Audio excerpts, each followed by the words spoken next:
세상의 모든 맏며느리님들 안녕하세요. 저는 요즘 들어 맏며느리가 가진 무게감을 온몸으로 느끼고 있는 시집생활 10년차 구독자입니다. 뭐 맏며느리 힘들다 힘들다 말로만 들었지 여기 올라오는 사연들에 비하면 천사 같은 시댁을 가지고 있는 저는 단 한 번도 실제로 힘들다고 느껴본 적이 없었는데요. 갑자기 깨닫게 된 데는 다 이유가 있겠죠. 바로 저희 동서들 때문입니다. 톡톡 사연에 올라오는 억울한 일들이야 뭐 하루 이틀이겠냐만 다른 건 몰라도 제 사연이 그 누구보다 억울하고 그 누구보다 통쾌하게 복수했다 장담할 수 있을 것 같네요. 여러분 혹시 원단 수저라고 들어보셨나요? 요즘 금수저니 흙수저니 이런 말들 많잖아요. 그렇게 따지면 난 원단 수저, 동대문 수저네 하고 제가 나름대로 붙여본 이름이에요.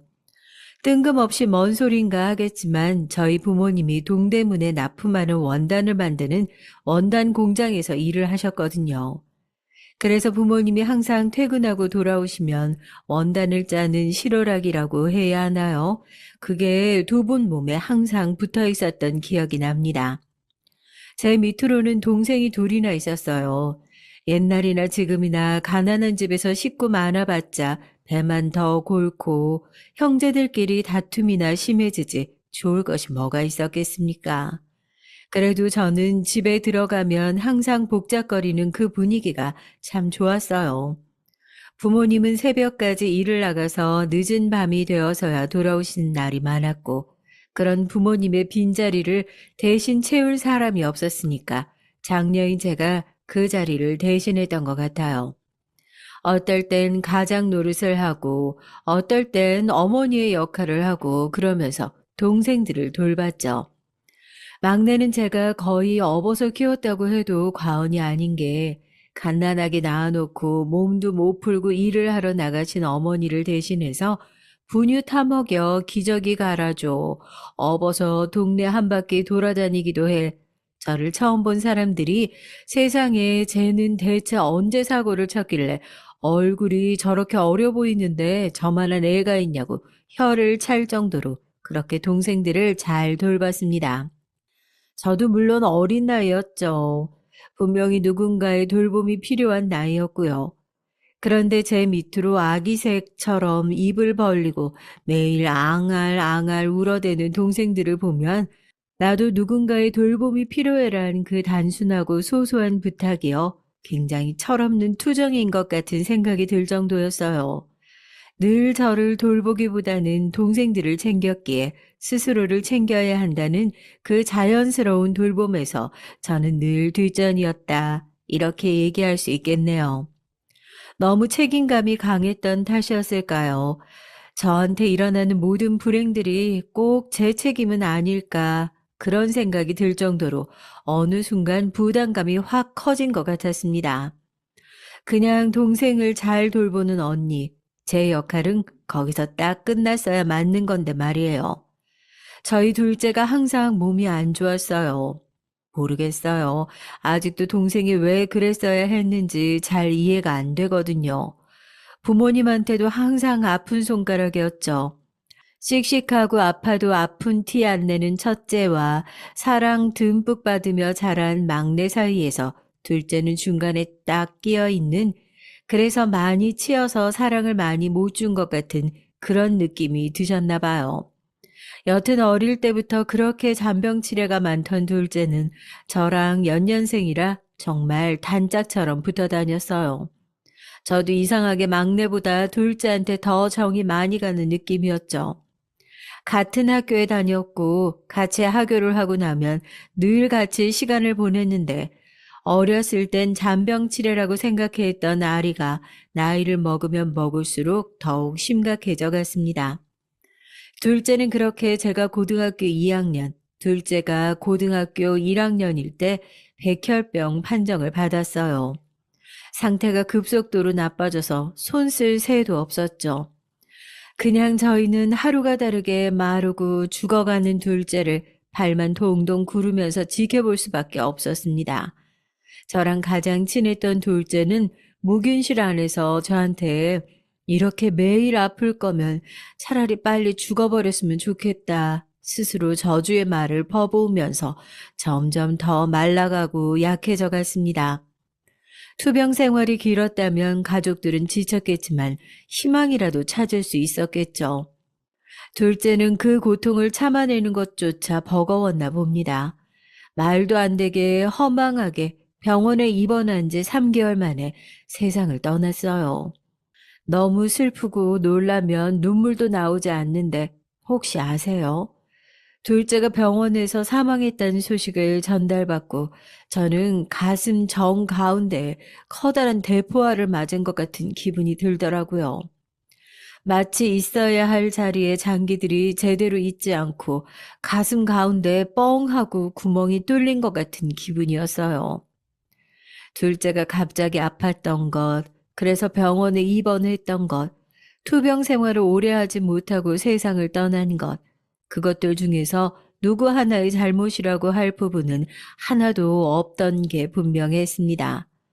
그렇지만 저는 그게 제 탓은 아닐까 그때부터 원인을 알 수 없는 죄책감에 쫓기고 시달렸어요. 내가 어렸을 때 잘 챙기지 못했던 것 때문에 그랬던 것은 아닐까. 용돈이 모자란다고 둘째가 맨날 먹고 싶다고 졸랐던 불량식품을 몰래 사줬던 게 그게 몸에 차곡차곡 쌓여서 잘못된 것이 아닐까. 내가 그때 뭘 해줬더라면, 내가 그때 무슨 힘이 되었더라면, 둘째가 아프지 않고 건강한 모습으로 지금까지 나랑 같이 학교에 다니고 있지 않을까. 그런 말도 안 되는 만약의 조건을 달아가면서 지나가 버린 시간을 붙잡고 되돌려 보려고 괴로워했습니다. 동생이 죽고 난 이후로 달라진 건 저뿐만이 아니었어요. 가난했지만 단란했던 집안 분위기 역시 완전히 달라졌죠. 그렇게 변한 가족들 사이에서 가장 적응을 하지 못했던 건 제가 아니었을까요? 가족들은 항상 억지로 웃으려고 했지만 모두들 말하지 않아도 둘째 빈자리를 느낀다는 듯이 곧이어 그 웃음이 사그라지곤 했습니다. 그 정적 속에서 저는 또 죄책감에 시달려야 했고요. 지금 생각해보면 거기에 내 잘못이 뭐가 있나 싶죠. 그런데 그땐 참 그랬어요. 그런 죄책감을 해소하기 위해서 좀 더 빨리 돈을 벌 궁리를 했었던 것 같아요. 고등학생이었잖아요. 하고 싶은 공부도 많았고 나름대로 꿈도 있었죠. 항상 아픈 둘째가 마음에 걸린다고 했잖아요. 의사가 됐든 간호사가 됐든 병원에서 일을 해서 아픈 둘째를 꼭 낫게 해주고 싶다. 그런 꿈이 있었거든요. 이미 둘째는 세상을 떠나고 없었지만요. 그런데 그런 꿈을 쫓을 생각은 하지 않았어요. 당장 마음속에 무겁게 쌓여있는 죄책감을 털어내기 위해 이런 사소한 것들은 접어놓고 살아야 된다. 그렇게 저를 다잡았습니다. 그래서 제가 처음 시작했던 일이 뭐였냐고요? 동대문의 의류 도매 사업이었습니다. 그래도 저도 부모님에게 어깨너머로 배운 게 있으니까요. 원단을 하시는 부모님 아래서 자라면서 자연스럽게 옷과 가까워졌고 남들은 꼭 옷만 만들고 옷 팔라고 태어난 사람 아니냐고 할 정도로 일을 잘 했어요. 제가 다시 꿈을 꿀 수 있게 된 계기도 결국 돌이켜 생각해 보면 그 옷 사업 때문이었네요. 어느 정도로 장사가 잘 됐냐면요. 그렇게 도매로만 제가 뚫어놓은 거래처가 중국, 일본을 포함해서 몇백 곳이나 될 정도로 단기간에 폭발적인 성장을 했습니다. 제가 도매 시장에 의류를 만들어서 가지고 나오잖아요. 그럼 다음 주가 되면 동대문 도매 시장에 제 옷을 따라한 옷들이 쫙 깔렸어요. 2주가 지나잖아요. 지하상가며 옷가게 제 옷을 포함해서 제 옷을 베낀 디자인까지 쫙 깔리는 거예요. 동대문 도매시장이 그렇게 유행에 민감한데 저는 항상 제가 시작했다 하면 유행이 됐던 거죠. 다른 업체들도 이번엔 저기가 뭘 만들려나, 뭘 어떻게 따라해야 하나, 목이 빠져라 기다릴 정도였고요. 아무리 잘 따라해봤자 원조 이기긴 힘들잖아요. 그렇게 도매 장사로만 100억대의 수익을 달성하기까지 딱 9년이 걸렸네요. 사치가 심한 성격도 아니어서 아직도 그 돈의 80%도 쓰지 않고 고스란히 그 돈을 제 통장에 묻어두었습니다. 가족들이 필요할 때 아무런 조건 없이 아무런 생각 없이 도와주기로 했고요. 통장에 돈이 그렇게 차곡차곡 쌓인다고 달라질 건 크게 없었습니다. 여전히 동생이 기일이 되면 가족들이 일주일 전부터 한마디도 나누지 못할 정도로 어두운 것도 마찬가지였고, 제가 아무리 좋은 선물을 해주고 좋은 곳에 데려가줘도 행복하게 웃는 뒤에 어두운 그림자가 끼는 건 한결같았죠. 그렇지만 저한테는 아주 작고도 큰 변화가 하나 생겼습니다. 바로 그동안 가슴 깊이 묻어두고 살았던 꿈 생각이 스멀스멀 올라오더라고요. 그때 도매 장사가 한참 잘 나갈 때였고, 그렇게 살다가 자식한테 물려주기만 했어도 더 큰 돈을 벌 수 있었을지 몰라요. 코로나가 막 터질 때여서 온라인 쇼핑이 한참 뜰 때였으니까 제가 묶어놓은 해외 거래처들 상대로 장사만 잘 했어도 100억이 뭐예요. 몇백억대 부자는 되지 않았을까요? 꿈이란 게 그렇게 간절하고 무서운 거더라고요. 돈을 아무리 벌고 먹고 싶은 걸 아무리 먹고 백화점에 가서 붙어 있는 가격표를 보지 않고도 물건을 척척 사는 사람이 됐는데도 못 이룬 꿈 생각이 여전히 계속 나는 겁니다. 결국 저는 큰 결심을 하고 어머니를 앉혀놓고 제가 그동안 못했던 속 얘기를 꺼내놨어요. 엄마, 그거 기억나? 내가 우리 둘째 고쳐주고 싶다고 의사가 되든 간호사가 되든 병원에서 일하는 사람이면 난 둘째 고칠 수 있다고 그렇게 얘기했었잖아. 나도 둘째가 아팠으니까 그냥 빨리 낫길 바라는 마음에서 한 얘기인 줄 알았는데 그게 아니었나 봐. 그게 내가 못 이룬 꿈이었나 봐. 이제 성공했다 싶으니까 나도 그 못 이룬 꿈 생각이 계속 나더라고.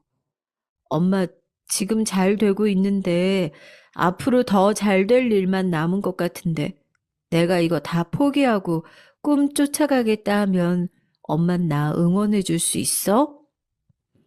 이런 얘기를 꺼내니까요. 제 얘기를 듣고 계시던 엄마가 갑자기 손에 얼굴을 묻고 막 우시는 거예요. 서럽게 엉엉 소리를 내면서 우시니까 저도 당황해서 엄마한테 왜 우냐? 엄마가 싫다고 하면 나 이 일 계속하겠다. 벌 만큼 벌어놔서 우리 네 식구 먹고 살 걱정은 당분간 안 해도 된다. 엄마를 그렇게 달랬거든요. 그런데 엄마가 막 아니라고 고개를 저어요. 그런 게 아니라 너무 미안하다고. 너무 미안해서 그렇다고 제 손을 쓸어내리면서 우시는 거예요. 아이고, 우리 딸 미안해서 어떡해. 미안해서. 둘째 잃었다고. 셋째 걸린다고. 우리 첫째 생각이 나는데도 내 뒷전으로 밀어놓았는데 엄마한테 이 얘기 꺼내기가 얼마나 힘들었을까. 엄만 다 알고 있었는데 사는 게 너무 각박해서 둘째 잃고 정신이 없다는 핑계로 그렇게 꾸역꾸역 뒤로 밀어왔어. 엄마 원망해도 할 말이 없는데 그거 하나만 알아줬으면 좋겠다. 우리 가족 중에 네 덕을 봐서 고마워하는 사람은 있어도 네 덕만 보고 살자 그런 심보 고약한 사람 없어.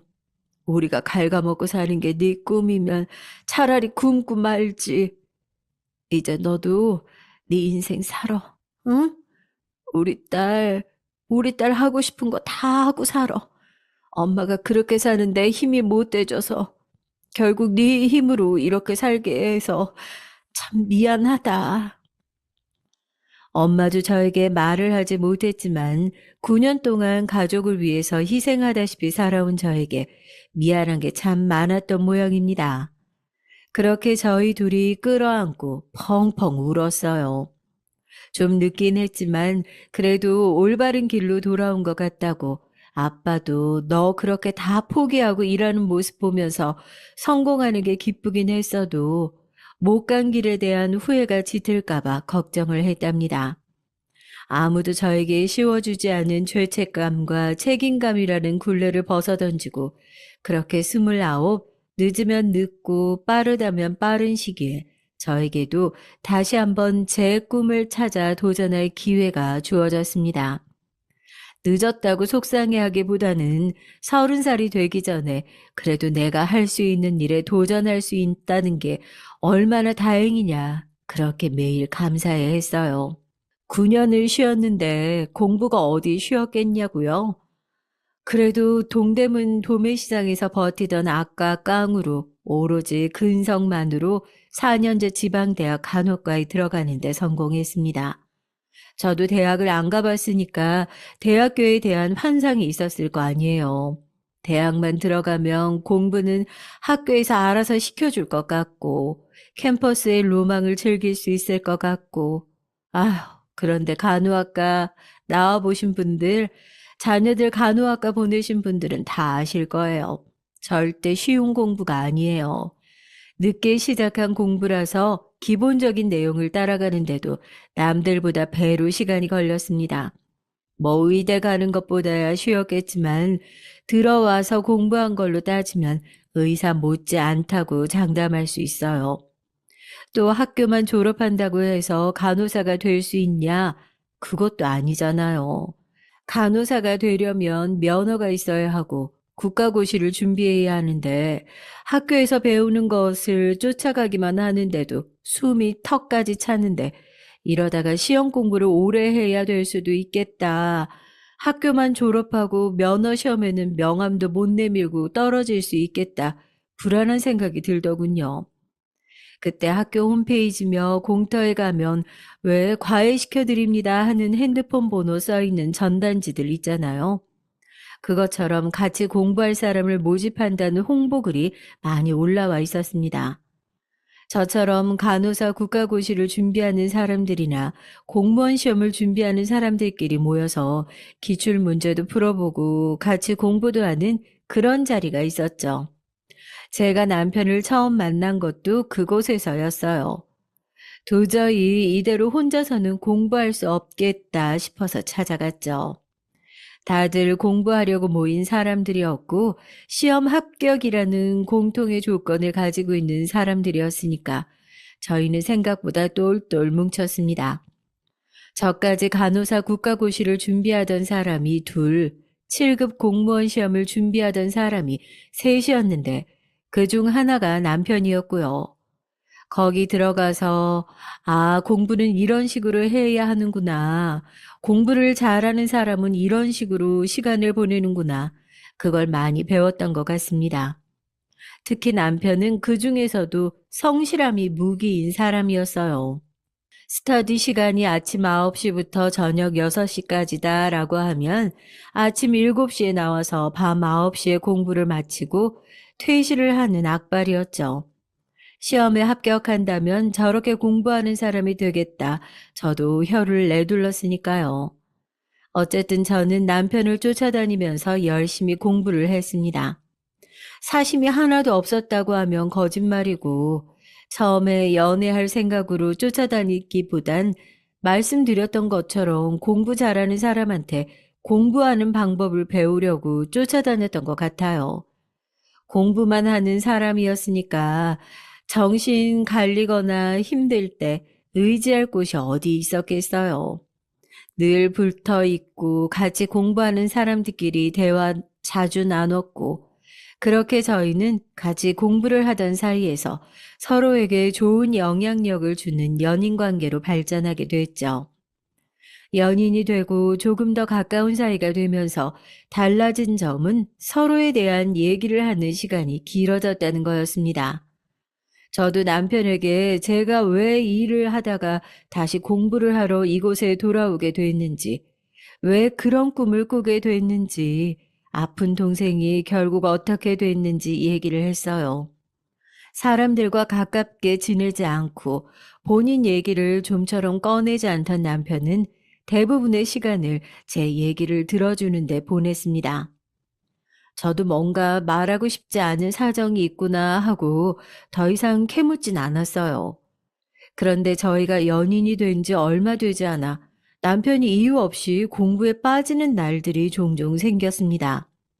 공부를 하러 모이면 누구보다 늦은 시간까지 열심히 공부를 하던 남편이었고, 시험에 누구보다 진심이라 하루라도 공부를 빼먹지 않고 하는 것을 알고 있는데, 갑자기 일주일에 두세 번 정도 공부하는 시간을 빼먹는다니까 이상한 생각이 들더라고요. 거기다가 참여 태도가 불성실하다면서 같이 공부하는 클럽에서 빼버리는 게 어떻겠냐는 얘기까지 나올 만큼 대체 뭐 때문에 이렇게 공부를 빼먹는 건지 제대로 물어봐야겠다 싶었습니다. 그리고 그날 저녁 저는 남편의 집 앞에서 무작정 남편을 기다려봤어요. 원룸들이 모여있는 곳에서 잠시만 한눈 팔아도 놓칠 것 같아서 골목 끝을 몇 번을 왔다 갔다 했는데 저녁 시간을 훌쩍 넘긴 시간에 저기서 누군가 검은 봉투를 들고 작업화를 들고 털레털레 걸어오는 겁니다. 하루 종일 집 앞에서 기다렸던 제 남편이었어요. 너 지금 어디 갔다 오는 거야? 오늘 공부는 왜 빼먹은 거고? 그 옷차림은 다 뭐야? 너 어디 공사판이라도 있다 온 거야? 일이 아니라 인생이 지쳐 보이는 표정을 하고 머쓱하다는 듯이 웃으면서 잠깐 얘기 좀 할 수 있냐고 동네에 있는 놀이터로 저를 데리고 가는 남편의 발걸음이 그렇게 무거워 보일 수가 없었습니다. 놀이터에 도착해 그네에 앉아 앞뒤로 흔들거리기만 하고 좀처럼 말을 꺼내지 않는 남편이 답답해서 자리에서 막 일어나려고 할 때 그제서야 그동안 무슨 일이 있었는지 이 얘기를 꺼내더라고요. 나한테 남동생이 둘 있거든. 사실 네가 동생 둘이 있다는 얘기를 했을 때 그런 것까지 나랑 꼭 맞는구나 싶어서 놀랬다니까. 내 동생들은 재작년에 공시에 다 합격해서 지금 7급 공무원 생활하고 있어. 공부는 내가 제일 먼저 시작했는데 내가 제일 늦었던 거지. 나도 너무 억울한 게 정말 공무원이 내 길이 아니라서 이렇게 시험에 매번 떨어지는 건가 싶을 정도로 운이 나빴어. 4년 동안 정말 종이 한 장 차이로 떨어진 적도 있었고, 다 붙은 시험이었는데 사고 때문에 면접에 가지 못해서 떨어졌던 적도 있었어. 운도 한두 번 없어야지. 네 번이나 없으니까 이것도 내 실력인가 싶더라. 집에서도 이제는 더 이상 지원해 줄 수 없다. 동생들은 벌써 합격했는데 아직까지 장남이 돼서 이러고 있는 내 모습이 한심하신 것 같더라고. 나도 염치가 있는데 그 상황에서 지원을 해달라는 말은 못하겠고, 그렇다고 여기서 포기하고 돌아가면 내 인생에 너무 큰 후회로 남을 것 같아서 올해가 마지막이다 하고 준비하고 있어. 지금 내가 이 차림인 건 방금 말했던 것처럼 가족들 지원을 하나도 받을 수가 없는 상태니까 적어도 학원비를 계속 내려면 돈이 필요하잖아. 생활비도 그렇고 벌어서 공부하고 하다 보니까 다른 사람들처럼 성실하게 공부하러 나가기도 벅찬 상황이네. 그 얘기를 듣고 저도 큰 충격을 받았죠. 남편이 얘기했던 것처럼 절대 성적이 모자라서 합격을 못할 것 같은 사람도 아니었고, 성실한 걸로 따지면 제가 여태까지 살면서 봐왔던 사람들 중에서 1등이다. 그렇게 자부할 수 있을 정도였거든요. 가족들한테 손을 벌릴 수 없어 본인 스스로 벌어가며 공부를 하다 보니까 다른 사람들과 똑같이 생활하는데 어려움이 있다는 얘기를 듣고 순간 짠하다라는 생각보다 내가 이 사람에게 어떻게 도움이 될 수 있을까 먼저 생각나더라고요. 그리고 이 정도로 성실한 사람이면 내 인생을 담보로 한번 투자해 볼 만한 가치가 있지 않을까 그런 생각도 들었고요. 놀이터에 마주 앉아 한참을 말없이 그렇게 시간만 흘려보냈고 저는 고민 끝에 남편에게 조심스럽게 제안을 하나 했습니다. 지금 어떤 사정인지는 충분히 알았어. 근데 그거 알고 있지? 나름대로 손을 벌리지 않고 공부를 해야겠다 결심을 했을 거고, 그래서 일을 하면서 공부를 병행하고 있다는 것도 잘 알고 있는데, 이렇게 해서는 절대 합격 못해. 그건 너도 알고 있는 거 아니야? 이러다가 일도 공부도 둘 다 놓치는 사람밖에 못 돼. 그래서 말인데, 너만 괜찮다면 내가 너를 위해서 투자를 해보고 싶어. 뜬금없이 투자를 하겠다는 얘기에 남편이 놀라 저를 쳐다봤고 저는 계속해서 말을 이어나갔습니다. 얘기했잖아. 나 아주 어렸을 때부터 일을 시작했고 그래서 공부를 하는데 부족함이 없겠다 생각이 들어서 공부를 시작했던 거야. 성실한 거 그거 하나 믿고 투자를 해보려고. 내가 다른 건 몰라도 사업을 오래 하면서 잘 될 거, 안 될 거, 그거 하나는 확실하게 알아보는 눈이 생겼거든. 학원비며 생활비며 필요한 게 있으면 내가 지원해 줄게. 대신 공짜 아니야. 이번 시험에서 확실하게 합격하고 나랑 결혼하자. 나한테 갚아야 할 빚은 결혼하고 나서 천천히 갚아 나갔으면 좋겠고. 어떻게 생각해? 남편이 공부하는 데 필요한 비용을 지원해 주겠다는 얘기만으로도 깜짝 놀랐을 텐데 이번 시험에 합격하고 나면 저와 결혼하자는 청혼까지 했으니 얼마나 놀랐겠냐고요. 아직도 그 어두운 밤에 놀이터 가로등 불빛 아래서 눈을 크게 뜨고 저를 쳐다보던 남편의 눈빛이 기억납니다. 그치만 저도 나름대로 확고한 무언가가 있어서 그런 제안을 했던 거였어요. 망설이는 남편을 몇 번이고 다시 설득해서 그렇게 남편은 돈 걱정 없이 마음 편히 다시 공부에만 전념할 수 있었습니다. 그런 남편을 보며 매일같이 자극받고 더 열심히 공부를 할 수 있었고요.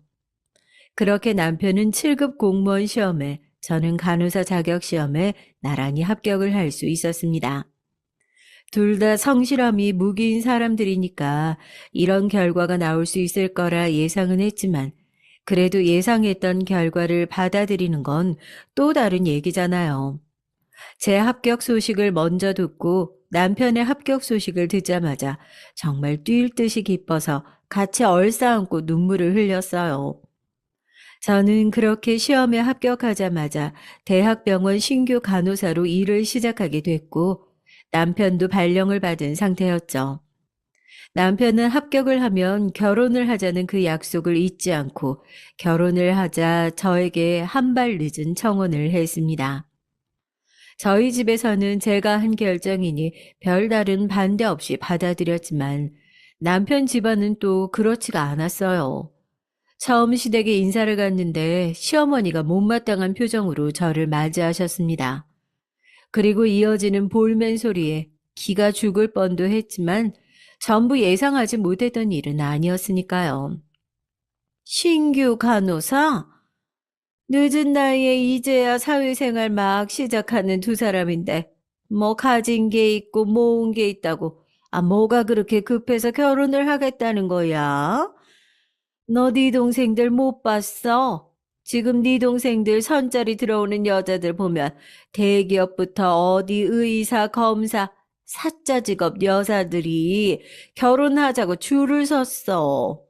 네가 조금만 급하게 굴지 않더라도 더 좋은 사람이랑 결혼할 수 있는 기회는 널렸는데 굳이 꼭 이렇게 급하게 결정을 해야겠니? 더 기다리면 좋은 혼처자리가 들어올 텐데 왜 이렇게 성급하게 저랑 결혼을 해야만 하는지 시어머니는 불만이 가득하신 것처럼 보였습니다. 그렇지만 남편의 태도도 단호했어요. 솔직히 거기서 망설이는 모습을 보였다면 저는 그동안 들어갔던 돈을 둘째치고 남편의 태도에 실망해서 뒤도 돌아보지 않고 제가 그 결혼 파토 냈을 거예요. 그런데 제 손을 꼭 붙들고 그러더라고요. 내 인생이 가장 힘들 때 도와줬던 사람이에요. 이 사람 없으면 지금의 나도 없어요. 제가 오늘 인사드리러 온 건 단순히 결혼 허락을 받으러 온 게 아니에요. 저 이 사람이랑 의리 지키려고 하는 겁니다. 자식 이기는 부모 없다고 시부모님의 완곡한 반대에도 절대 뜻을 굽히지 않는 남편 덕분에 저는 발령난 지 3개월도 되지 않아서 결혼식을 올렸습니다. 당연히 병원 내에서도 눈치가 많이 보였죠. 신규 간호사가 벌써부터 결혼을 한다고 손가락질을 하는 사람도 한둘이 아니었습니다. 그렇지만 이렇게 뜻이 잘 맞는 사람과 평생을 약속한 게 제 인생에서 가장 잘한 선택 중 하나가 아니었나. 저는 그 부분에 대해서는 아직도 후회가 없어요. 결혼 생활도 결혼 생활이었지만 정말 힘든 건 회사 생활이었죠. 솔직히 시댁에서 뭐라고 반대를 하고 싫은 소리를 하셔도 저한테는 티끌만한 상처도 나지 않았던 게 저한테는 처음 들어간 대학병원에서 하는 일이 거의 생지옥과 다름없었거든요. 저희 병원이 신규들이 6개월도 못 버티고 도망가는 걸로 유명했어요. 태움이라고 들어보셨죠? 뉴스에도 몇 번 나왔는데 간호사란 직업이 의사 못지않게 생명을 다루어야 하는 직업이다 보니 그 안에서 보이지 않는 군기며 차별이며 정치질이며 그런 게 상당하거든요. 여초 직장이다 보니까 저보다 어리지만 선배 간호사로 들어온 사람들의 비위를 맞추는 것도 너무 힘들었고요. 너 지금 인상 쓰니? 왜? 너보다 나이 어린 사람한테 이런 잔소리 들으려니까 안이 꼽기라도 한 거야? 아, 버텨야지. 늙어서 들어온 게 자랑도 아니고. 결혼하고 임신해서 도망갈 생각이면 지금 당장이라도 사표 쓰고 나가. 알겠어? 사장으로 일만 해봤지. 제가 누구 밑에서 일을 하는 건 처음이었으니까 그런 태움과 갈굼에 왜 초년생들이 힘들게 시험 봐서 면허까지 따놓고도 도망가는지 어렴풋이 알 것 같더라고요. 선배 간호사들의 갈굼만 있었으면 다행이게요. 가장 힘든 건 병원 안에서도 보이지 않는 선이 있는 거였습니다. 특히 저랑 무슨 원수라도 진 것처럼 괴롭히는 여의사 한 명이 있었는데 제가 일을 얼마나 열심히 하느냐는 논외고요. 사람 취급도 하지 않는구나. 없는 사람 취급하는구나. 여기서 나온 말이구나 싶을 정도로 저를 무시하더라고요. 저 선생님, 아까 보호자님이 말씀하셔서요. 803호 환자 담당이시죠?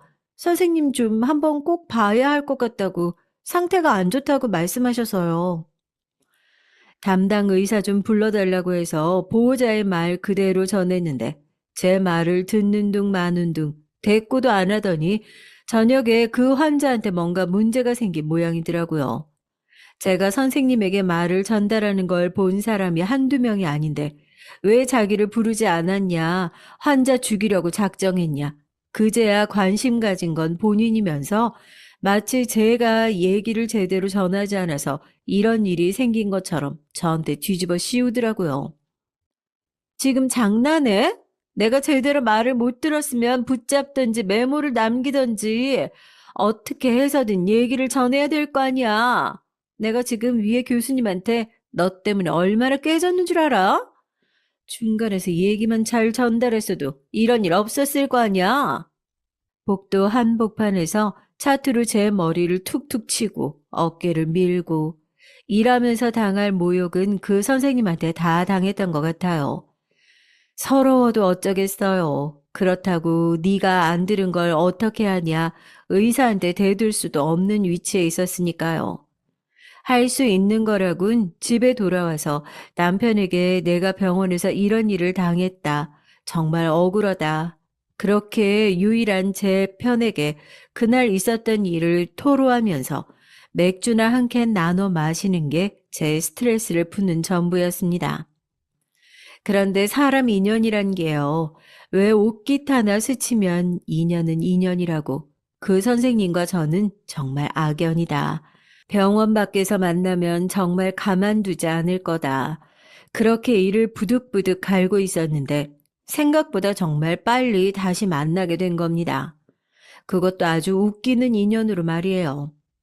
첫째 서방님, 그러니까 남편 바로 아래 동생이 결혼할 여자가 있다. 의사다. 그렇게 자랑을 했었는데 막상 결혼할 여자를 데리고 와서 보니 비껴지세요. 병원에서 저를 쥐잡듯이 잡던 그 여자 의사가 제 동서 될 사람이라고 집에 인사를 온 거예요. 동서도 믿기지 않는다는 듯이 눈만 꿈뻑꿈뻑 뜨고 저를 쳐다보더라고요. 선생님이 왜 여기 계세요? 설마 선생님이 제 형님이신 거예요? 여기서 이 결혼 절대 반대다. 저 의사 완전 사이코패스다 난리를 치고 결혼을 없는 그림을 기대하셨겠지만 그러진 않았어요. 서방님이 이 사람과 꼭 결혼해야겠다 허락을 받으러 온 거였고 시부모님들도 그제야 우리 집안에 수준 맞는 며느리가 들어왔다면서 쌍수 들고 환영하는데 거기서 제가 난리를 치고 반대해봤자 저만 이상한 사람이 되는 거죠. 외려 병원에서 있었던 일은 일이지 않냐. 공은 공이고 산은 산이 집안에서는 사이좋게 지내보자 어른스럽게 인사를 받아줬습니다. 그렇게 저를 죽어라 괴롭히던 의사는 제 동서로 들어왔고 동서가 우리 집으로 들어온 지 6개월 되지 않아 막내 서방님도 의사인 동서의 소개를 받아 결혼을 하게 됐어요. 졸지에 저는 두 동서 모두 의사로 둔 간호사 형님 타이틀을 얻게 됐답니다. 그런데요, 뭐 병원에서 그렇게 사람들 무시하고 깔보는 동서가 집 식구가 됐다고 크게 달라지기라도 했겠어요. 사람 본성 어디 안 간다고 하잖아요. 병원에서 말도 안 되는 트집을 잡아서 괴롭히는 못된 심보는 여전했고 그래도 형님 동서지간의 우애가 걱정이 되긴 됐는지 집에 와서 형님 그건 일이잖아요. 기분 상하신 거 아니죠? 하면서 사람을 슬슬 긁는데 저도 슬슬 짜증이 났던 터였죠. 두 동서는 의사라서 통하는 게 얼마나 많으신지 가족 모임에서 다 같이 모여서 얘기를 할 때도 저만 쏙 빼놓고 자기들끼리 정보를 공유하고 똘똘 뭉치더라고요. 동서들 무슨 얘기를 그렇게 재밌게 해? 부동산 얘기하는 거야? 그쪽 땅 잘 보는 부동산 하나 알고 있는데 내가 소개라도 시켜줄까? 형님 괜찮아요. 형님이 부동산이요? 알아도 저희가 더 잘 알죠. 원래 의사들끼리는 그런 정보도 잘 공유해요. 형님도 관심 있으시면 조금 더 공부를 하지 그러셨어요. 그래도 가족들끼리 다 같이 있는 자리에서는 남편이 저의 든든한 아군이 되어 주었습니다. 서방님과 동서들이 그렇게 한편이 되어 저를 은근히 갈구고 비웃으려는 눈치라도 보이면 남편이 나서서 제가 얼마나 대단한 사람인지 사회 경험으로 따지면 이 사람 따라올 사람이 없다느니 나서서 제 자랑을 해주는 덕분에 동서들 사이에서 기 안 죽고 잘 버티고 있었죠. 남편이 저를 막아주는 만큼 동서들도 자기들끼리 더욱 똘똘 뭉쳤습니다. 저도 속으로 병원이 아니라 집에서 한번 걸려봐라.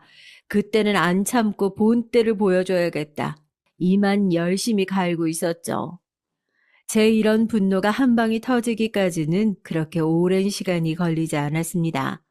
아버님 환갑이 코앞으로 다가왔거든요.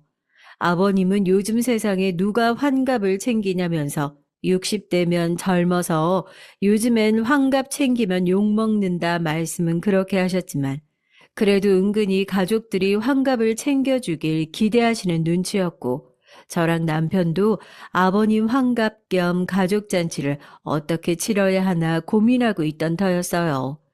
교대 근무가 끝나고 집에 가려는데 어머님이 갑자기 시댁으로 저를 불러들이시더라고요. 아무리 그래도 네가 첫째고 너는 우리 집안의 맏며느리인데 이렇게 큰 행사가 있을 때 주도적으로 나서서 뭔가 해봐야지 않겠어? 아버지 환갑잔치 때 가족들끼리 다 모여서 식사라도 제대로 함께 하던지 아니면 요즘에 환갑 기념해서 여행도 많이 간다던데 둘째네랑 셋째네랑 잘 상의해서 가족 행사 한번 잘 기획해봐라. 맏며느리면 그 정도는 할 줄 알아야지. 처음에 그렇게 죽어라 반대하시던 어머님이셨지만 그래도 중요한 집안 행사를 앞두니 맏며느리인 저에게 뭐 한번 해봐라 얘기해 주시는 게 제 입장에서는 웃기지만 참 감동이었어요. 그래도 어머님이 나를 며느리라고 인정을 해주긴 하는구나 하는 그런 느낌이요. 저 역시도 시집 와서 처음 준비해보는 큰 행사였으니까 제대로 해내고 싶은 마음이 컸습니다. 다 같은 병원은 아니지만 그래도 병원에서 일하다 보니 서로 스케줄 굴러가는 걸 잘 알고 있고 해서 모이긴 어렵지 않았거든요. 동서들과 제가 사는 집이 가깝기도 했고요. 휴무가 다 겹치는 날 동서들을 동네 카페로 불러 모았습니다. 그리고 아버님 환갑잔치에 대해서 먼저 얘기를 꺼냈죠. 동서들도 알고 있겠지만 아버님이 곧 있으면 환갑이시잖아. 뭐 잔치 수주까지는 아니더라도 이럴 때가 기회다 싶겠더라고. 어머님 아버님도 은근히 말로는 안 챙겨도 괜찮다 하시지만 제대로 한번 챙겨주시길 바라는 눈치고 이럴 땐 며느리들끼리 힘을 합쳐야 하지 않겠어? 난 다들 시간만 괜찮고 여유도 있으니까 이참에 해외여행 다녀와도 좋겠다 싶은데. 제가 얘기를 꺼내자마자 또 병원에서 하는 것처럼 앞에 앉아있는 저를 투명인간 취급하면서 어디가 좋겠다, 어디 병원 원장님 환갑잔치 행사에 다녀왔는데 어디 식당이 괜찮더라, 이런 얘기를 하면서 자기들끼리만 얘기를 나누는 거예요. 어쨌든 제가 주도해서 뭔가를 해봤으면 좋겠다 어머님도 그리 말씀하셨으니까 저도 의견을 보탰죠. 거기 식당이라면 나도 잘 알고 있는데 최근에 주방장이 바뀌어서 음식 맛이 영 별로라고 하더라고. 동서들 스케줄만 잘 맞출 수 있으면 가까운 동남아라도 다 같이 다녀오는 건 어때? 우리가 뭐 다 같이 방 잡아서 가는 것도 아니고 패키지 껴서 다녀오면 오히려 동서들 신경 쓸 일도 덜할 것 같고 가족끼리 휴가 다녀온다 생각하면 좋을 것 같은. 형님, 저희끼리 얘기하고 있잖아요. 그리고 동남아요? 이걸 말을 해 마라? 제 말이 끝나지도 않았는데 큰 동서가 제 말을 톡 잘라먹더니 또 은근히 사람 무시하는 그 눈빛으로 말을 꺼내더라고요. 작은 동서도 옆에서 형님 왜 그러시냐고 말리는 척만 하지 제 눈에는 자기들끼리 짝짝꿍 하면서 부추기는 걸로밖에 보이지 않더라고요. 신규 간호사 월급이 얼마나 되는지 뻔히 아는데 동남아 여행이요? 형님 스케줄을 먼저 맞출 게 아니라 돈 걱정부터 하셔야 맞는 거 아니에요? 더군다나 아버님 환갑 여행 갈 때쯤이면 성수기 중에서도 극성수기 때인데 그때 비행기 표값이 얼만 줄이나 아시냐고요.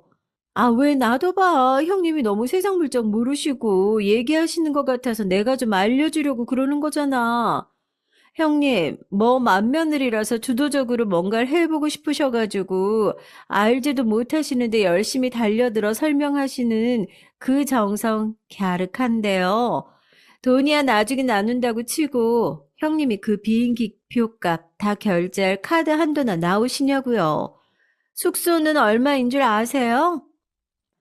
작은 동서는 누가 봐도 웃음을 꾹 참는 얼굴로 형님 민망하시게 왜 그러냐면서 옆에서 타박만 하는데 원래 뭐라고 하시는 시어머니보다 말리는 시누이가 더 밉다고 옆에서 그렇게 맞장구를 치면서 저만 바보 만드는 것 같아 카페에서 얼굴이 정말 새빨갛게 달아오르더라고요.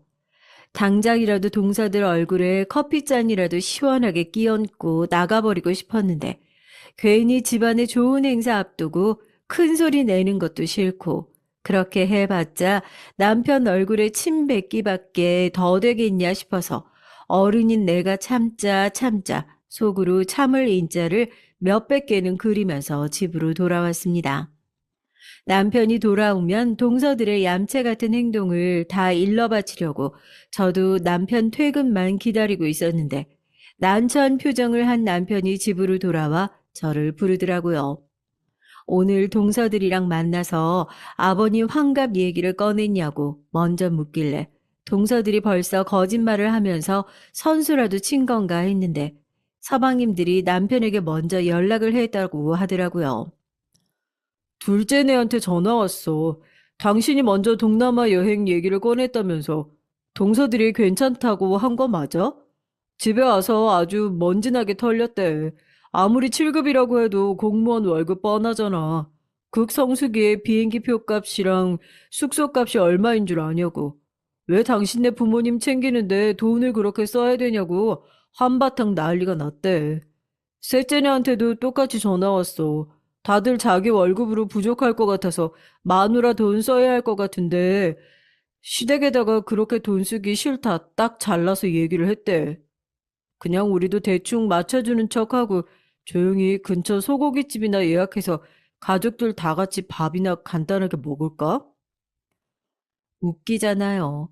제 앞에서는 돈 가지고 사람을 그렇게 무시를 하고 씹어놓고서는 집에 가서 자기들 남편 붙잡고 그렇게 다 쓸 돈 없다. 결국엔 형편상 부담스럽다 얘기한 거 아니에요. 평소 같았으면 남편한테도 그래 그렇게 하자 하고 넘어갔을 일인데 이참에 동서들 군기를 확실하게 잡아야겠다는 생각이 들더라고요. 그래서 남편에게 얘기했죠. 가족들 다 같이 여행 보낼 돈이 부족한 거면 그건 내가 될 수 있으니까 걱정하지 말고 대신 동서들이 은근히 나를 무시하는 것 같아서 콧대는 한번 납작하게 눌러줘야겠는데 이건 집안 싸움이 아니라 내가 손윗 사람이 위치해서 손 아랫 사람들을 제대로 교육 한번 하려고 하는 거니까 당신도 그냥 우선 모른 척하고 넘어가 달라고요. 제가 허튼 일로 화를 내고 사람한테 못되게 구는 사람이 아닌 걸 누구보다 잘 아는 남편이었으니까 남편도 별 다른 말 없이 알겠다고 하더라고요. 당신한테 다 생각이 있으니까 나한테 이런 얘기는 하는 게 아니겠냐면서 알아서 잘 할 거라 믿는다고 그냥 당신 뜻이 뭐든 자기가 다 맞춰 따라갈 테니까 마음대로 하라고요. 든든한 지원군도 생겼겠다. 저는 다시 서방님과 동서들을 저희 집으로 다 불러 모았습니다.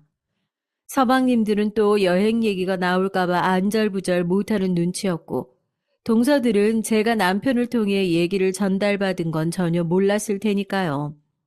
얼마나 큰일이라고 사람을 이렇게 자꾸 오라가라 하냐며 오자마자 톡톡 쏘는 말투로 짜증을 내더라고요. 속으로 계속 비웃고 있었죠. 그 잘난 고개도 언제까지 안 꺾이고 빳빳하게 들고 나한테 대드는지 보자 하고 속으로 칼을 갈고 있었어요. 그리고 제가 먼저 아버님 환갑 관련해서 다시 얘기를 꺼냈습니다. 동서들은 알고 있겠지만 내가 지난번에 아버님 환갑 여행 관련해서 얘기 먼저 시작했잖아. 맏며느리가 돼서 먼저 그런 얘기 꺼냈으면 책임지고 빨리 매듭을 지어야겠다 생각해서 이렇게 바쁜 거 알면서 다들 불러 모았어. 이참에 이 자리에서 여행 갈지 밥을 먹을지 결정을 해서 시간도 얼마 안 남았는데 빨리 준비하는 게 좋지 않겠어? 내가 들리는 얘기가 있어서 말이야. 동남아 여행 가는데 재정적으로 부담이 가거나 어려움이 있으면 눈치 보지 말고 편하게 얘기해줘. 그래도 다 같이 가는 가족 여행인데 돈 때문에 망설여지거나 부담 느끼면 먼저 얘기를 꺼낸 내 입장에서도 미안할 일이잖아. 우리 식구 몇이나 된다고 여행 비용이야 우리 쪽에서 대면 그만이니까 혹시라도 부담스럽다 싶으면 편하게 얘기해 달라고. 제가 먼저 돈 얘기를 꺼내니까 동서들도 제대로 긁힌 눈치더라고요. 제 이야기 한마디에 순식간에 돈이 없어서 여유가 없어서 환갑 여행을 반대하는 사람들이 된 꼴이잖아요. 뻔히 그 비용을 다 대긴 부담스럽다.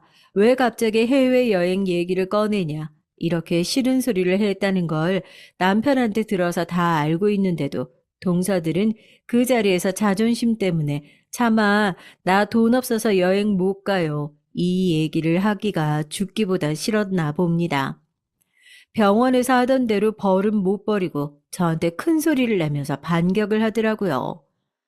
형님, 누가 들으면 저희가 돈이 없어서 여행을 못 가는 줄 알겠어요. 저희인 형님 생각해서 그런 거잖아요. 아니, 지난번에도 말했잖아요. 저희 다 병원에서 일해요. 형님, 간호사 월급 빤히 하는데 너무 저희 앞이라고 허세 부리시는 거 아니에요? 형님 말씀이 맞죠. 지금 은근슬쩍 저희 불러 다 모아놓고 너희 부담되면 안 가도 괜찮다. 내가 그 비용 다 대줄게. 이런 말씀 하시는 게 사실 형님이 부담되시니까 이런 자리도 만드신 거 아니에요? 형님, 저희 진짜 괜찮아요. 부담이 되시는 건 형님이시겠죠. 바쁜 사람들 모아다가 이런 쓸데없는 잔머리 굴리시는 그 정성이 정말 갸륵한데요. 형님도 아시다시피 저희가 정말 잘 나가고 바쁜 사람들이에요. 이런 장단에 맞장구 쳐줄 여유가 없어요. 자존심이 제대로 긁힌 동서들이 저한테 마구 퍼붓고 서방님들도 이건 좀 심하지 않나 싶어서 저희 남편 눈치를 슬슬 보면서 자기 마누라 뜯어 말리기 바빴는데 같은 병원에서 일하고 있는 큰 동서 있잖아요. 다시 생각해봐도 이 동서가 제일 악질이긴 하거든요. 그 동서가 제 자존심을 제대로 긁는 카운터 펀치를 날렸습니다.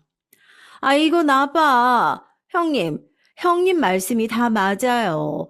이번에는 형님 장단에 저희도 대충 맞춰드릴 테니까 저희가 말리는 식으로 하고 형님한테 부담 안 가는 선에서 가족들끼리 다 같이 식사나 하고 그러자고요. 대신 다음부터 이런 집안 대소사 상의할 일 있으면 저희끼리 할게요. 굳이 이렇게 바쁜 사람들 모아 불러놓고 시간 뺏지 않으셨으면 좋겠네요. 저희가 어떤 차이가 있는지는 형님이 제일 잘 아실 거 아니에요? 제 말 알아들으셨죠? 병원 밖에서 가족일 포함해서 사적으로 말 걸지 않으셨으면 좋겠다. 그 말씀 드리는 거예요. 저희는 아무래도 급이 다르니까요. 기어이 급까지 운운하면서 난동을 피우는 동서들의 모습을 저도 이미 다 예상했던 바였죠. 이제 그만하면 됐다고 자기 따끔하게 한마디 하겠다고 저를 막아서는 남편을 밀치고 동서들에게 제대로 한 방 먹였습니다. 급? 방금 급이라고 했어, 동서? 아무래도 급이 다르긴 하지. 100억이나 벌어놓고 공부가 아쉬워서 뒤늦게 공부해서 간호사 일을 하고 있는 나랑 생계형으로 꾸역꾸역 의사 일을 하고 있는 동서들이랑 급이 같으면 그건 내가 억울할 일 아니겠어? 그 표정 뭐야? 영 안 믿기는 눈치인데 정 안 믿기면 이거라도 보든지. 동서가 나한테 그런 얘기했지. 비행기표 한 번 다 결제할 돈이나 있냐고. 내 통장 잔고 보면 누가 앞에서 지금 급 따져가면서 생쇼하고 있는지 쪽팔려서 말 못 걸 텐데. 괜찮겠어? 저는 핸드폰을 켜서 그동안 모아뒀던 통장 잔고를 보여주고 연회비가 300만 원씩 나가는 블랙카드를 동서들 앞에서 보여줬죠. 말뿐인 허세라고 생각하고 신경도 안 쓰던 동서들도 제가 집어던진 핸드폰을 주워들더니 이건 조작 아니냐, 이게 잔고가 맞냐, 핸드폰을 몇 번 만져보더니 사실 확인이 끝났는지 아무 말도 못하고 입만 떡하니 벌리더라고요. 그 와중에 눈치 없는 둘째 서방님이 거드는 바람에 동서들 꼴은 더욱 우스워졌어요. 형수님, 어쩐지 저희 형이 갑자기 결혼을 하겠다고 그렇게 가족들 앞에서 데려왔을 때 형님이 뭐 대단한 일 하시는 분일 거다 저희끼리 그런 얘기를 했어요. 당신 뭐해 빨리 형수님한테 사과 안 드리고 뭐 개원을 하려면 부자인 인맥이 있어야 한다 그런 소리나 할 줄 알지. 눈앞에 있는 귀인도 못 알아보는 주제에 무슨 투자를 하고 개원을 하겠다고? 형님, 저는 진짜 형님 괜찮다고 진작부터 생각했어요. 형님도 작은 형님 성격 아시잖아요. 저한테 옆에서 맞장구 제대로 안 치면 국물도 없다고 협박을 하는 통에 전 그냥 옆에서 거들지도 않았어요. 모른 척 듣고만 있었던 거예요. 네? 야, 너까지 진짜? 작은 동서는 성격이 박쥐 같은 건지 눈치가 빠른 건지 몰라도 큰 동서에게는 더 이상 콩고물이 떨어지지 않을 거라는 걸 직감했는지 바로 저에게 붙어서 아부를 하는데 정말 그 꼴이 너무 우습더라고요. 그 와중에도 큰 동서는 그 알량한 자존심을 지키고 싶은지 얼굴이 시뻘개져서는 죄송하다는 말 한마디를 제대로 하지도 않고 집으로 도망치듯 홀랑 가버렸습니다. 그 일이 있고 나서 며칠 후에 병원에서 갑자기 할 말이 있다면서 저를 불러내더니 그제서야 쭈뼛쭈뼛 사과를 하더라고요. 형님, 죄송해요. 저 집에서도 많이 혼났어요. 병원에서 제가 그동안 해온 짓이 있어서 용서가 안 된다는 것도 잘 알고 있는데 형님이 한 번만 봐주시면 안 될까요? 저 형님이 들었던 것처럼 개인 병원 개원하려고 하는데 돈도 모자라고. 동서, 죄송하다는 말이 죽어도 안 나왔는데 개원 앞두고 나한테 뭐라도 받아먹고 싶으니까 이제야 그 말이 입에서 떨어지나 봐. 사과도 다 때가 있는 법이야. 사람이 염치가 있어야지 지금 누구한테 무슨 부탁을 하는 거야? 동서가 그동안 병원에서 나한테 해왔던 행동 제대로 징계는 받아야 하지 않겠어? 나 간호과장한테 그동안 있었던 일 다 전달했어. 앞으로는 가족이라도 얼굴 붉힐 일은 만들지 않았으면 좋겠네. 그리고 한마디 덧붙였죠. 병원에서 가족 일이라도 사적인 일로 말 안 걸어줬으면 좋겠는데 수준이라는 게 있잖아? 하고요.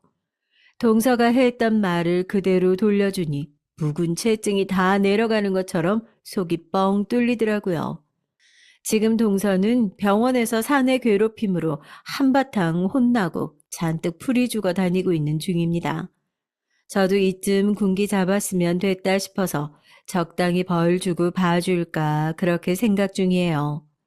이번 일을 통해서 저희 동서들도 뭔가 깨우친 점이 있으려나요?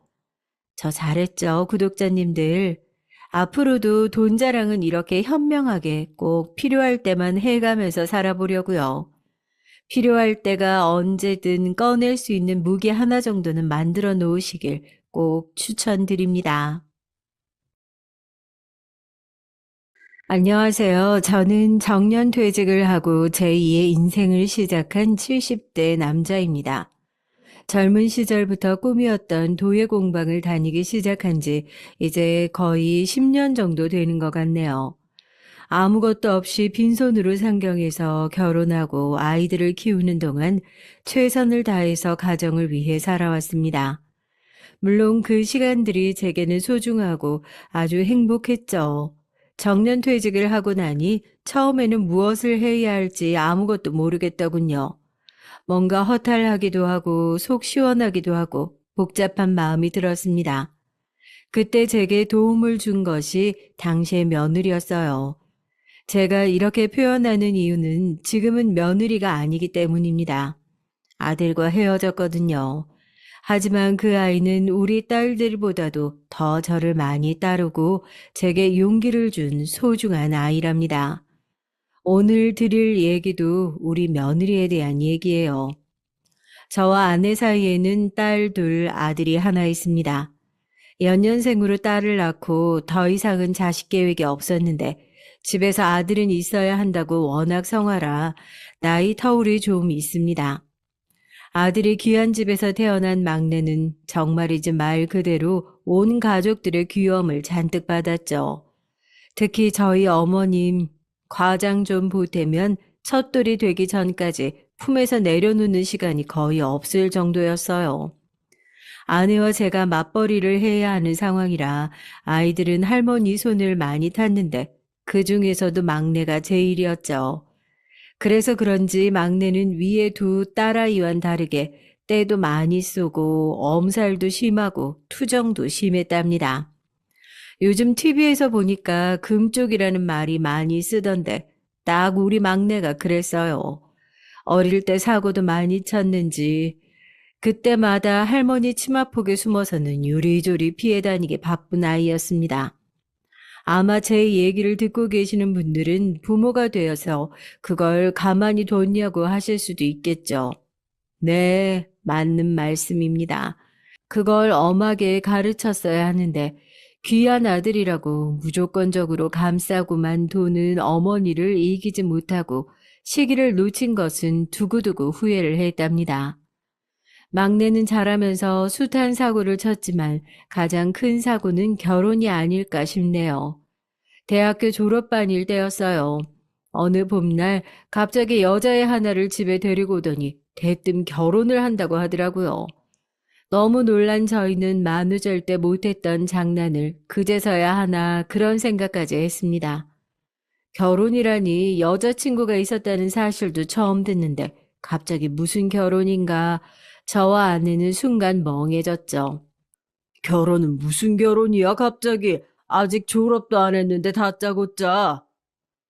졸업이야 곧 하는데 결혼이랑 그게 무슨 상관 있어요? 상관이 왜 없어?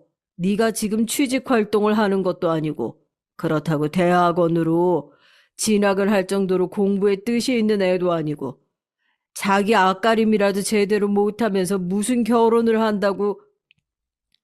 아이씨, 그럼 어쩌라고, 애가 생겼는데. 아들의 마지막 한마디에 거실은 삽시간에 조용해졌습니다. 저는 제 귀를 의심했죠. 결혼이란 말도 충격인데 거기다 애가 생겼다니 하늘이 노랗게 변하는 것이 이런 경우를 두고 하는구나 그런 생각이 들었습니다. 너무 놀란 저와 아내는 할 말을 찾지 못하고 입만 연신 뻐끔거리고 있었어요. 결국 먼저 정신을 차린 것은 아내였습니다. 애가 생겼다니. 아니, 그럼 지금 이 아가씨가 임신 중이란 말이야? 그렇게 됐어요. 병원까지 가서 확인했으니까 확실해요. 아, 쟤예요. 어쩔 수 없잖아요. 결혼해야지. 뭐, 어쩔 수 없어? 지금 네가 그게 할 말이냐? 결혼을 누가 등 떠밀어서 하는 거야? 애들 장난도 아니고.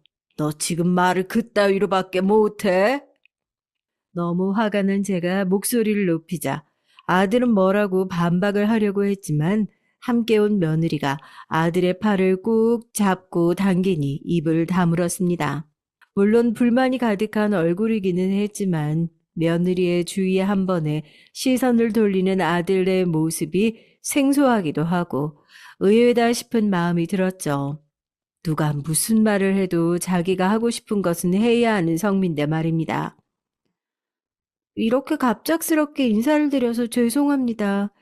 책임지겠다는 말의 의미가 이런 상황으로 몰고 가는 것인지 전혀 상상하지 못했거든요. 저는 여기 정호보다 3살 많은 김현지라고 합니다.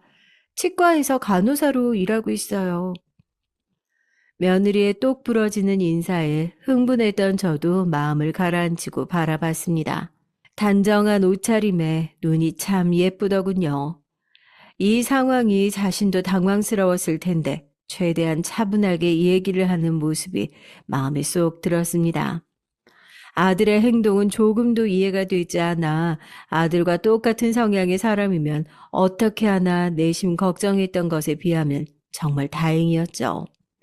며느리는 부모님이 돌아가시고 나이 차이가 많이 나는 남동생과 둘이 지낸다고 하더군요.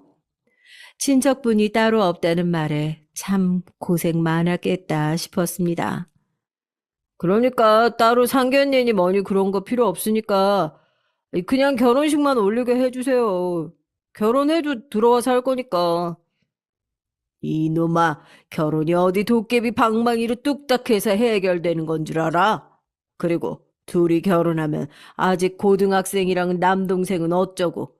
생각이 있는 거야, 없는 거야? 둘이서 얘기는 하고 말하는 거냐? 말할 게 뭐가 있어요? 아, 난 아직 취직도 안 했는데, 그럼 나가 살아요? 남동생이야 기숙사로 구하든 아니면 학교 근처에서 자취를 하던가 하면 되지.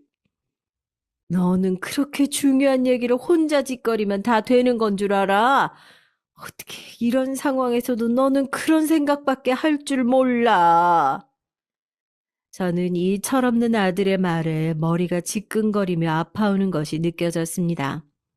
한숨을 겨우 참고 며느리에게 물었지만 며느리는 거기까지 생각할 여유가 없었다고 하면서 말을 아끼더군요. 저는 우선은 좀 더 생각을 해보자고 말하고 이왕 여기까지 온 거 밥이나 먹고 가라고 말했습니다. 며느리는 저녁을 차린다는 아내를 뒤따라 들어갔어요. 그리고는 곧 주방에서 웃음소리가 들리더군요. 오랜만에 아내의 큰 웃음소리를 듣고 있으니 어쩌면 며느리가 복덩이가 될 수도 있지 않을까 기대감이 들기도 했어요.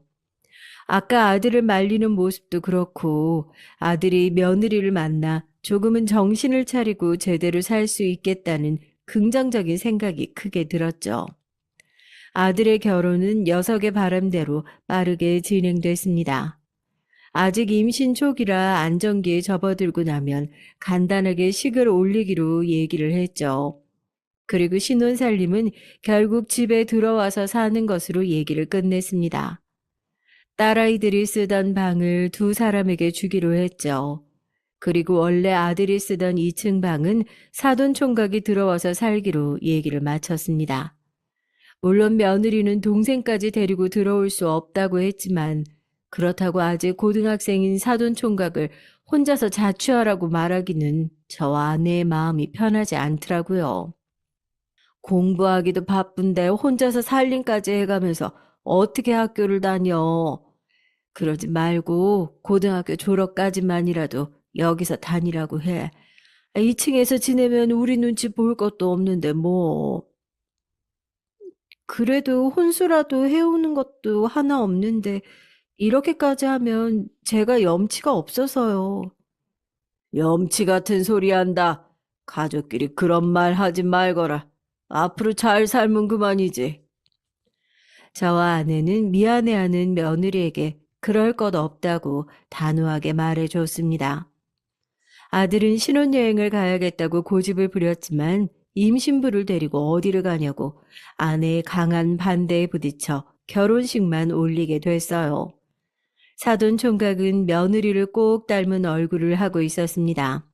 쌍둥이라고 해도 믿을 정도였죠.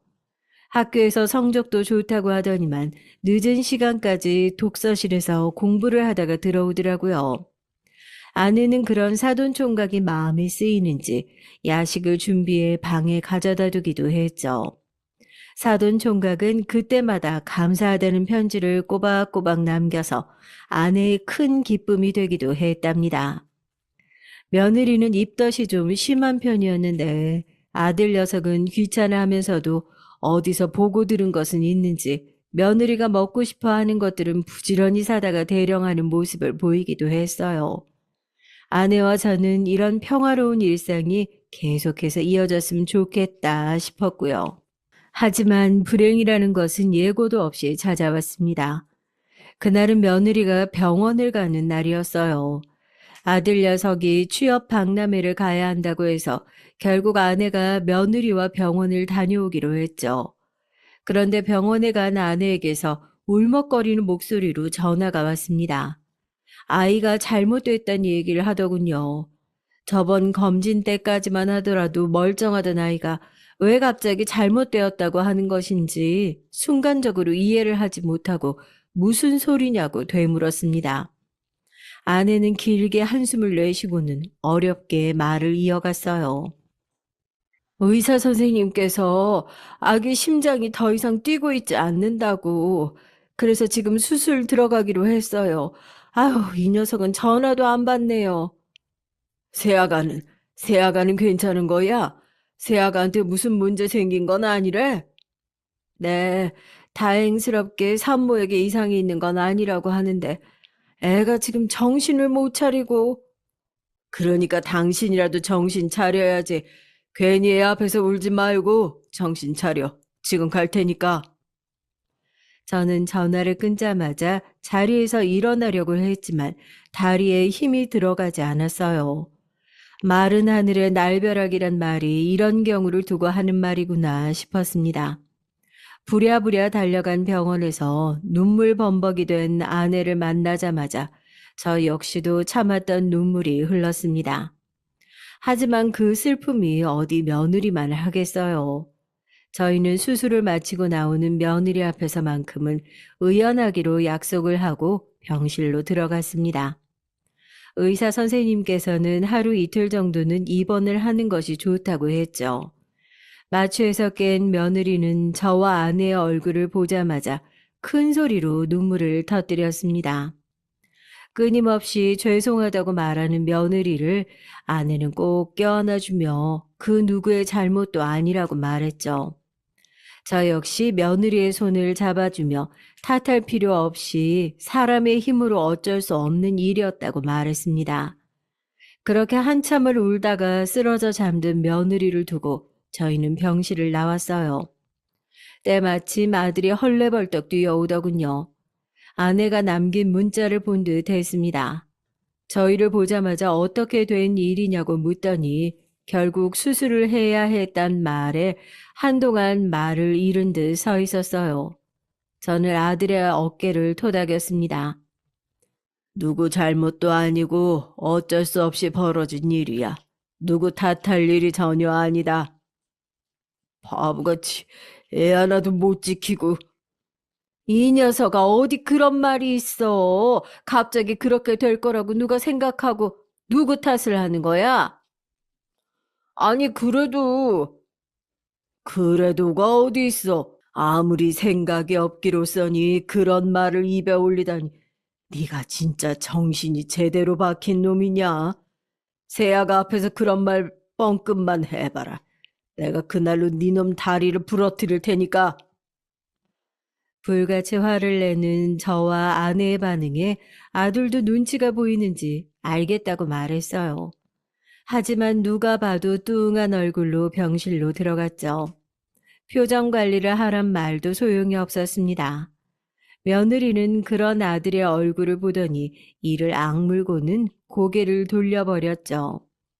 아들은 그날 잠깐 얼굴을 보이고는 퇴원날 때까지 나타나지 않았어요. 사건 이후 아들과 며느리 사이는 눈에 띄게 벌어졌습니다. 취업 준비를 좀 하는 듯 하더니만 아들 녀석은 다시 삐뚤어지기 시작했죠. 매번 친구 집에서 자고 온다고 했지만 PC방에서 밤을 새워가며 게임에 빠져 있는 것 정도는 안 봐도 비디오였습니다.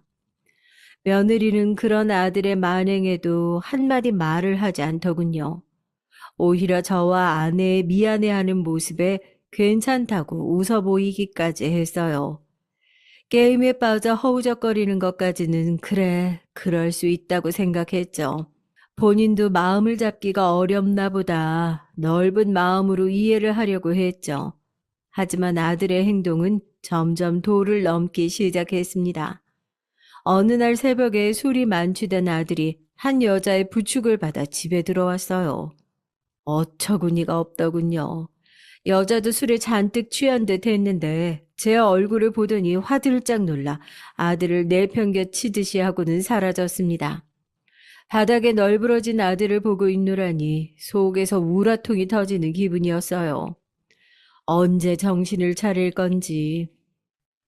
아버님, 그냥 이 사람 여기서 재울까 봐요. 그래라, 잘 생각했다. 마음 같아서는 집 밖으로 쫓아내고 싶다만 네 뜻이 그렇다면 그렇게 하렴.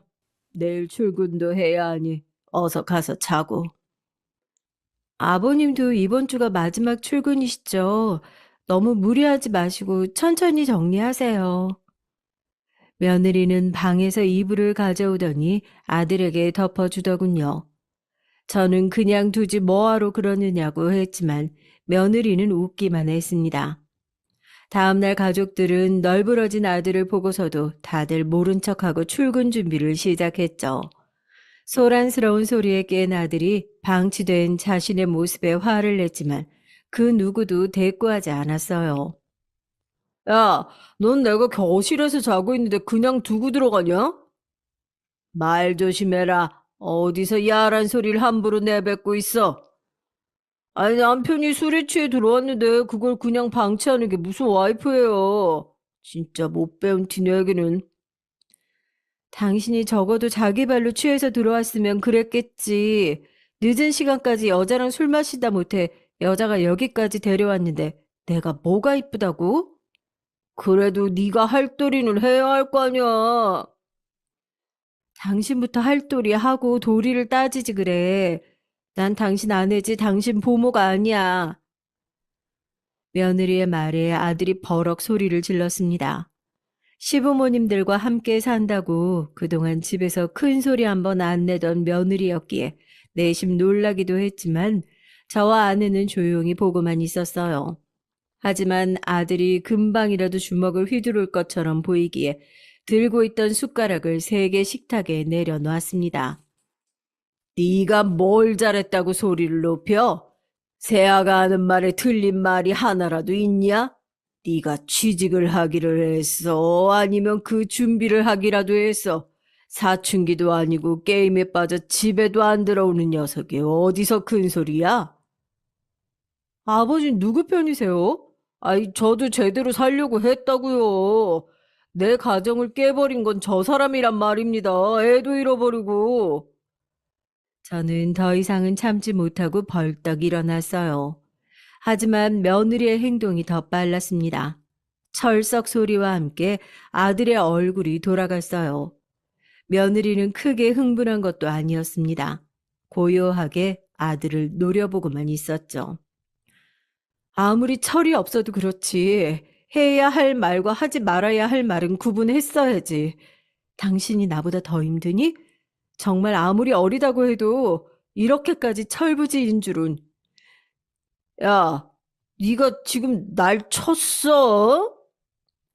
아들은 분한 듯 며느리에게 달려들려고 했지만 저는 그런 아들의 팔을 붙들고 밖으로 나갔습니다. 거실로 나와서도 아들은 씩씩거리며 주방을 노려봤죠. 저는 아들에게 정신 차리라고 소리를 버럭 질렀습니다. 그리고는 도대체 무슨 생각을 하고 사느냐는 말과 함께 가정을 이뤘으면 적어도 책임감을 키워야 하지 않겠냐며 따끔하게 잔소리를 했죠. 하지만 아들은 제 말 따위는 들리지 않는 것 같았습니다. 다 필요 없다고 말하며 집을 나가버렸죠. 며느리는 죄송하다고 했지만 저도 아내도 오히려 우리가 더 미안한 마음에 역으로 사과를 했답니다. 그리고 출근한다고 자리에서 일어난 며느리를 보면서 저와 아내는 마주보고 한숨을 내쉬었죠. 제 마음은 무척이나 복잡했습니다. 귀한 딸내미 고생만 시키는 것 같아 마음이 아팠죠. 그런 며느리에게 상처만 주는 못난 아들놈이 원망스럽기도 하고요. 그렇게 둘을 그냥 둬도 될까 걱정이 되기도 했죠. 이러다 못 살겠다고 하면 어떻게 해야 하나 별의별 생각이 다 들었답니다. 그렇게 몇 달의 시간이 더 흘렀어요. 정년 퇴직을 하고 집에 있는 시간이 길어진 저는 아내와 많은 얘기를 나눴습니다. 아내는 앞으로 제가 원하는 일이 생길 때까지 집에서 푹 쉬었으면 좋겠다고 말했죠. 하지만 아들이 눈에 밟혀 마음이 가볍진 않았습니다. 며느리는 그런 제 마음을 알고 있는 사람처럼 최대한 아들과 부딪히지 않으려 노력했죠. 그게 너무나도 잘 보였습니다. 그때마다 저는 더 죄책감이 들었어요. 아버님, 너무 집에만 계시면 답답하실 수 있어요. 어머님이랑 여행 다녀오시는 건 어떠세요? 아니면 두 분이서 하실 수 있는 것들을 좀 찾아볼까요? 아니다. 뭘 그렇게까지. 저녁에 둘이서 동네 마실 다니는 것만으로도 충분해. 아버님 혹시 해보고 싶은 일은 없으셨어요? 너무 해보고 싶었는데 포기하셨던 일이요. 뭐든 다시 하실 수 있잖아요. 며느리는 무기력하게 시간을 보내는 것보다는 그게 더 좋을 것 같다고 하면서 제게 꿈에 대해 물어보더군요. 처음이었습니다. 제게 꿈이 있었던가 생각해 보게 되는 시간은 저는 며느리의 권유에 따라 정말 하고 싶은 일이 무엇인지 떠올리다가 도자기 공예를 시작했죠. 근처 공방을 다니면서 하나씩 배워나가는 재미가 무척이나 크더군요. 다른 가족들은 제가 뭘 하든 크게 관심이 없었지만 아내와 며느리만큼은 달랐답니다. 제가 뭘 만들어 보여주면 별것도 아닌데 호들갑을 떨면서 감탄해 줬죠. 특히 며느리는 자기 이름이 적힌 컵을 꼭 만들어 달라고 조르기도 했답니다.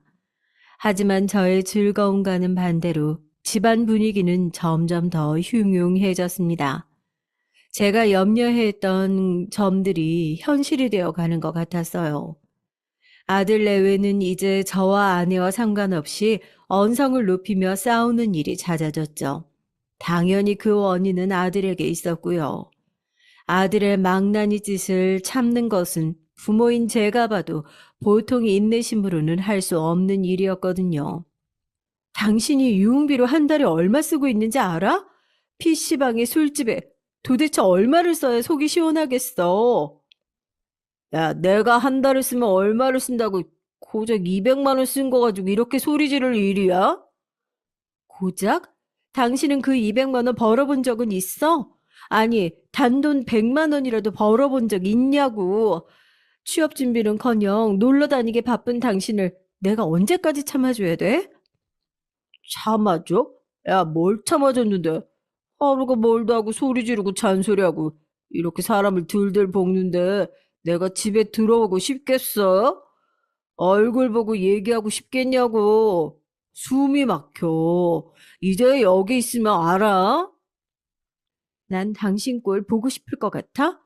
무능력한 것은 둘째치고 스스로가 달라질 생각조차도 하지 않는데 내가 당신을 어디까지 이해해야 하는지 이제 나도 모르겠다.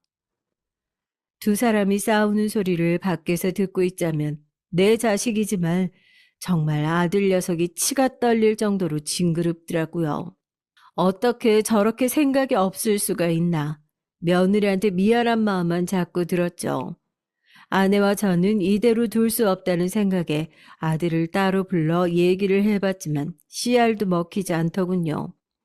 좋게 얘기를 시작해도 결국은 저희 잘못이라 외치는 아들의 모습에 더 이상 할 말도 없었습니다.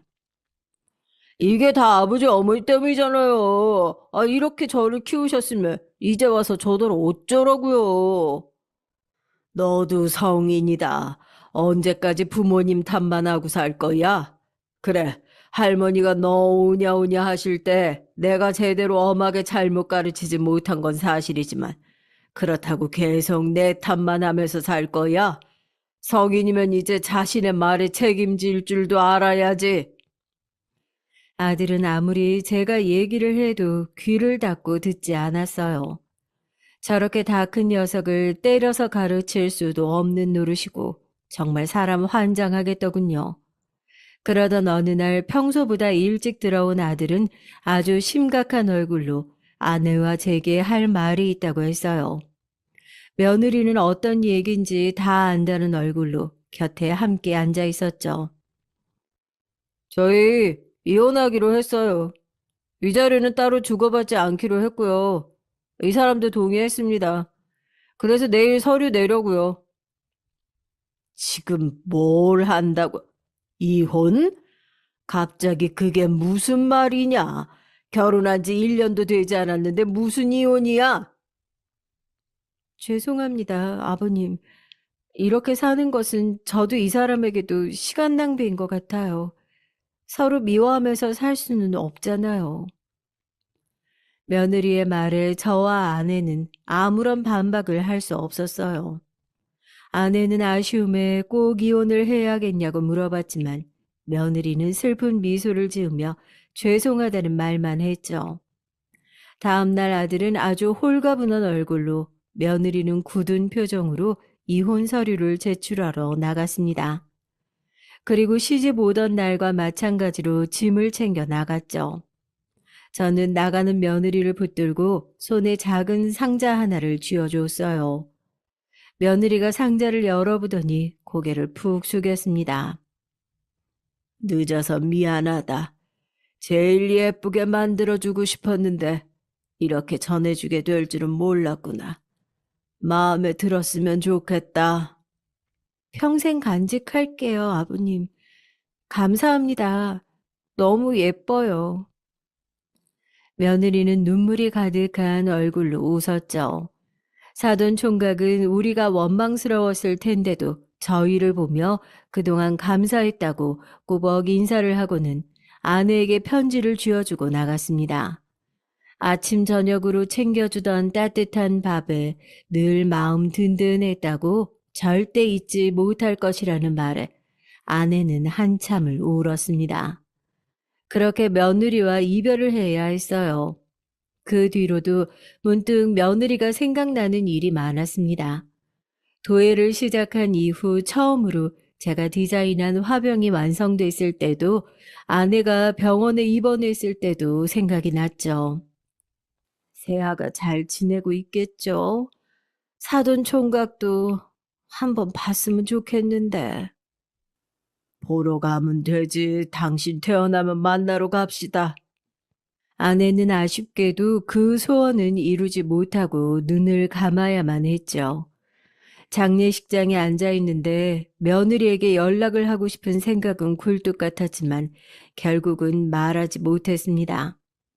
아들은 그 이후로도 정신을 못 차리고 이리저리 방황하더니 아내가 죽고 나서 무슨 바텐더를 하겠다고 바에 취직을 했어요. 어떤 일이든 시작이라도 하는 것이 어딘가 싶은 마음으로 가만히 지켜봤죠. 저와 아들만 남은 큰 집으로 첫째 딸아이가 이사를 왔습니다. 큰 사위가 해외로 5년간 출장을 가게 되면서 아이들 학교 문제로 따라가지 못하고 그냥 한국에 남아있게 됐거든요. 덕분에 조용해진 집안이 한동안 아이들 소리로 채워졌죠. 그렇게 며느리와 헤어진 지 10년의 시간이 지났습니다. 며느리는 다시 만난 것은 우연이었어요. 도예 공방에서 나름 자리도 잡고 제게 디자인을 문의해오는 경우도 생기면서 말 그대로 제2의 인생을 살고 있는 어느 날이었죠. 오랜만에 공방 식구들과 멀리 점심을 먹으러 나왔다가 며느리를 만났습니다. 며느리 역시 점심을 먹고 나오는 길이었죠. 저를 본 며느리는 깜짝 놀라는 얼굴과 함께 잠시 망설이는 것이 보였습니다. 저는 먼저 손을 번쩍 들어 반갑게 인사를 했죠. 며느리는 화사하게 웃으며 제게 다가왔습니다. 아버님, 여기는 어떻게 오셨어요? 그동안 잘 지내셨어요? 점심 먹으러 왔지. 너는 그래, 잘 지내고 있니? 여기 근처 병원이야? 네, 바로 위에 있는 병원이에요. 도예는 계속 하고 계시죠? 어머님은 잘 계시죠? 저는 빙그레 웃으며 아내가 병으로 세상을 떠났다고 말했어요. 며느리의 눈에 금방 눈물이 차오르는 것이 보였어요. 저는 마지막까지 며느리를 보고 싶어 했다고 말해줬죠. 짧은 만남이었지만 며느리가 활기차게 살고 있는 것 같아 기분이 좋았습니다. 다시 볼 일은 없을지 모르지만 이렇게라도 며느리의 밝은 얼굴을 보는 것만으로도 만족스러웠어요. 저는 우리의 만남이 여기서 끝일 거라고 생각했습니다. 그래서 헤어지는 뒷모습을 보면서 모든 일이 잘 풀리기를 바랄 뿐이었죠. 하지만 제 생각과는 다르게 며느리를 곧 다시 만나게 됐습니다. 며느리가 제가 일하는 공방으로 찾아왔더라고요. 밝게 인사를 하면서 헤어졌던 것이 엊그제 같은데 며느리는 그 짧은 사이에 반쪽이 된 얼굴로 찾아왔어요. 저는 심장이 덜컥 내려앉는 기분이 들었습니다. 무슨 일이냐? 얼굴이 왜 그래? 무슨 일이라도 생긴 거야? 아버님, 진짜 제가 염치도 없지만 정말 죄송한데요. 진짜 제가 제가 진정하고 천천히 얘기해 보렴. 괜찮아, 진정하고. 저는 딸꾹질까지 하는 며느리를 차분하게 진정시키고 무슨 일인지 말해보라고 했어요. 눈앞에 냉수를 몇 잔이나 비운 며느리는 어렵게 말을 꺼냈습니다. 사돈 총각이 미국에 건너가서 공부를 하는 중인데 사고를 당해 당장 수술을 해야 한다고 말이죠. 그런데 병원비가 워낙 비싼 나라다 보니 가진 돈을 다 넣어도 1,000만 원이 부족한데 어디 빌릴 곳이 없더라고 얘기를 했죠. 제가 지금 하는 소리가 얼마나 말도 안 되는 소리인지 잘 알고 있어요, 아버님. 그런데 정말 부탁드릴 곳이 없어요. 진짜 아버님 죄송해요. 내가 알아보마. 사돈 총각이 사고 났다는데 얼마나 놀랐겠니? 그래, 내가 가진 돈을 끌어보면 1,000만 원은 될 게다. 저는 하염없이 울기만 하는 며느리의 어깨를 다독이며 말했습니다. 1,000만 원이 쉬운 돈은 아니었어요. 얼마 전 아들이 바를 열겠다고 말하며 도와달라는 말에 이미 퇴직금 대부분이 들어간 상태라 제 상황도 빠듯했죠. 하지만 모르겠다고 말하고 넘기기에는 제 마음이 너무 불편했습니다. 그래서 우선은 제게 남아있는 돈과 최근 공방 일을 하면서 벌어들인 돈과 지금 주문받은 돈까지 값을 받아 합해보니 겨우 1,000만 원은 되더라고요. 그렇게 모은 돈을 며느리에게 송금했습니다. 며느리는 이 은혜는 무조건 갚겠다고 하면서 미국행 비행기를 탔죠. 그렇게 며느리를 보내고 며칠 뒤 아들이 바 운영을 하는데 돈이 필요하다고 제게 돈을 좀 빌려달라고 말했어요. 이미 바 여는데 필요하다고 해서 도와줬는데 더 이상 뭘 더 바라는 게냐? 이제 가게 오픈했으면 앞으로는 네 힘으로 벌어야지. 아니, 초반에 자금이 좀 필요하다고 몇 번이나 설명을 드려요. 자리를 잡기까지는 마이너스일 수밖에 없다니까요. 아니, 그러지 마시고 좀 도와주세요. 잊었어?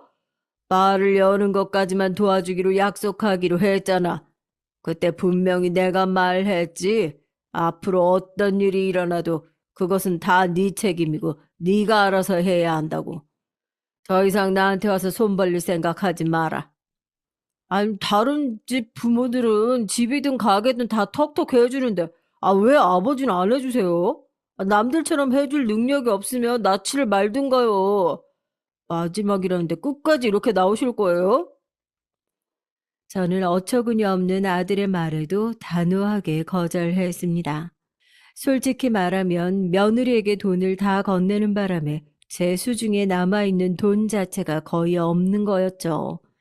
하지만 이런 속사정을 알 리가 없는 아들은 첫째 딸 아이에게도 손을 벌리며 도와달라고 했습니다.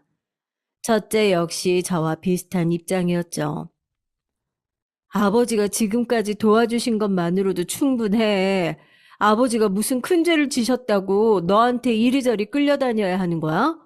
그 정도 아버지 등골 빼먹었으면 이제 정신 좀 차려. 아, 누난 모르면 가만히 있어. 아버지가 어디 그냥 주신 줄 알아? 나더러 수익의 10%를 받아가겠다고까지 하신 분이야. 공짜가 아니었다고. 그럼 너는 아버지가 조건도 대가도 없이 그 큰 돈을 너한테 주실 거라고 생각했어? 사람이 염치라는 게 있어야 할 것 아니야. 정신 차리고 일 더 크게 벌릴 생각하지 말고 네가 할 수 있는 선에서 부지런히 해낼 생각을 해. 첫째의 으름장에 아들 역시 더 이상 돈을 달라는 말은 하지도 못하고 포기하고 말았죠. 저는 내심 다행이라 생각이 들면서 며느리는 미국에 잘 도착은 했는지 사돈 총각의 수술은 안전하게 잘 끝이 났는지 걱정이 됐습니다. 그 뒤로 소식이 끊긴 것이나 다름없었거든요. 미국까지 건너간 상황이라 정신은 없으리라 생각은 되지만 그래도 연락이 없으니 씁쓸하긴 하더군요. 그 와중에 문제가 터지고 말았습니다. 아들이 며느리에게 돈을 준 것을 알아버렸거든요. 아버지, 지금 제정신이세요? 아니, 1,000만 원이 얼마나 큰 돈인데 그 돈을 덜컥 남한테, 그것도 이미 남남이 된 지 오래된 사람한테 빌려주실 생각을 하세요. 저한테는 그렇게 차용증까지 우겨가며 쓰시더니, 아, 그 여자한테는 그냥 빌려주셨다고요? 아버지 제정신이세요? 새아가가 너 같은 놈이랑 어디 같은 줄 알아?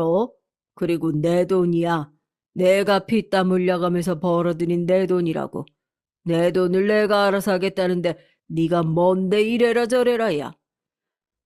그래서 그 여자한테 연락은 받으셨어요? 아무것도 없죠? 지금까지 잠잠한 것 보세요. 아버지는 사기당하신 거예요. 그 말을 진짜 믿으셨던 거예요? 세아가에 대해서는 네 놈보다는 내가 더 잘 알게다. 그럴 사람 아니니 걱정 말고 네 일이나 제대로 해. 설사 내가 세아가에게 돈을 빌려주지 않았다고 할지라도 나는 너한테는 땡전 한 푼 줄 수 없으니까. 아들과 제가 언성을 높여가며 싸우는 소리에 첫째 딸도 모든 상황을 알게 됐습니다. 첫째 딸 역시 제가 너무 무모했다고 말하더군요. 이미 끊어진 인연이나 다름없는데 갑자기 찾아와서 돈을 1,000만 원이나 빌려달라고 한 것도 이상하고 빌려주고 난 뒤에 연락이 끊어진 것은 더 이상하다고 말이죠. 저는 미국에서 사고를 수습하는 중이니 당연히 연락이 되지 않는 것이라고 말했지만 자식들은 생각이 달랐습니다. 끝까지 제가 사기를 당했을 가능성에 대해 주장했죠. 특히 아들은 제가 사기를 당했다며 경찰에 신고를 해야 한다고 우기기도 했습니다. 하지만 저는 끝까지 며느리를 두둔하며 그럴 리 없다고 말했죠. 덕분에 아들과 제 사이는 더 이상 나빠질 것도 없을 만큼 최악이 돼버렸어요.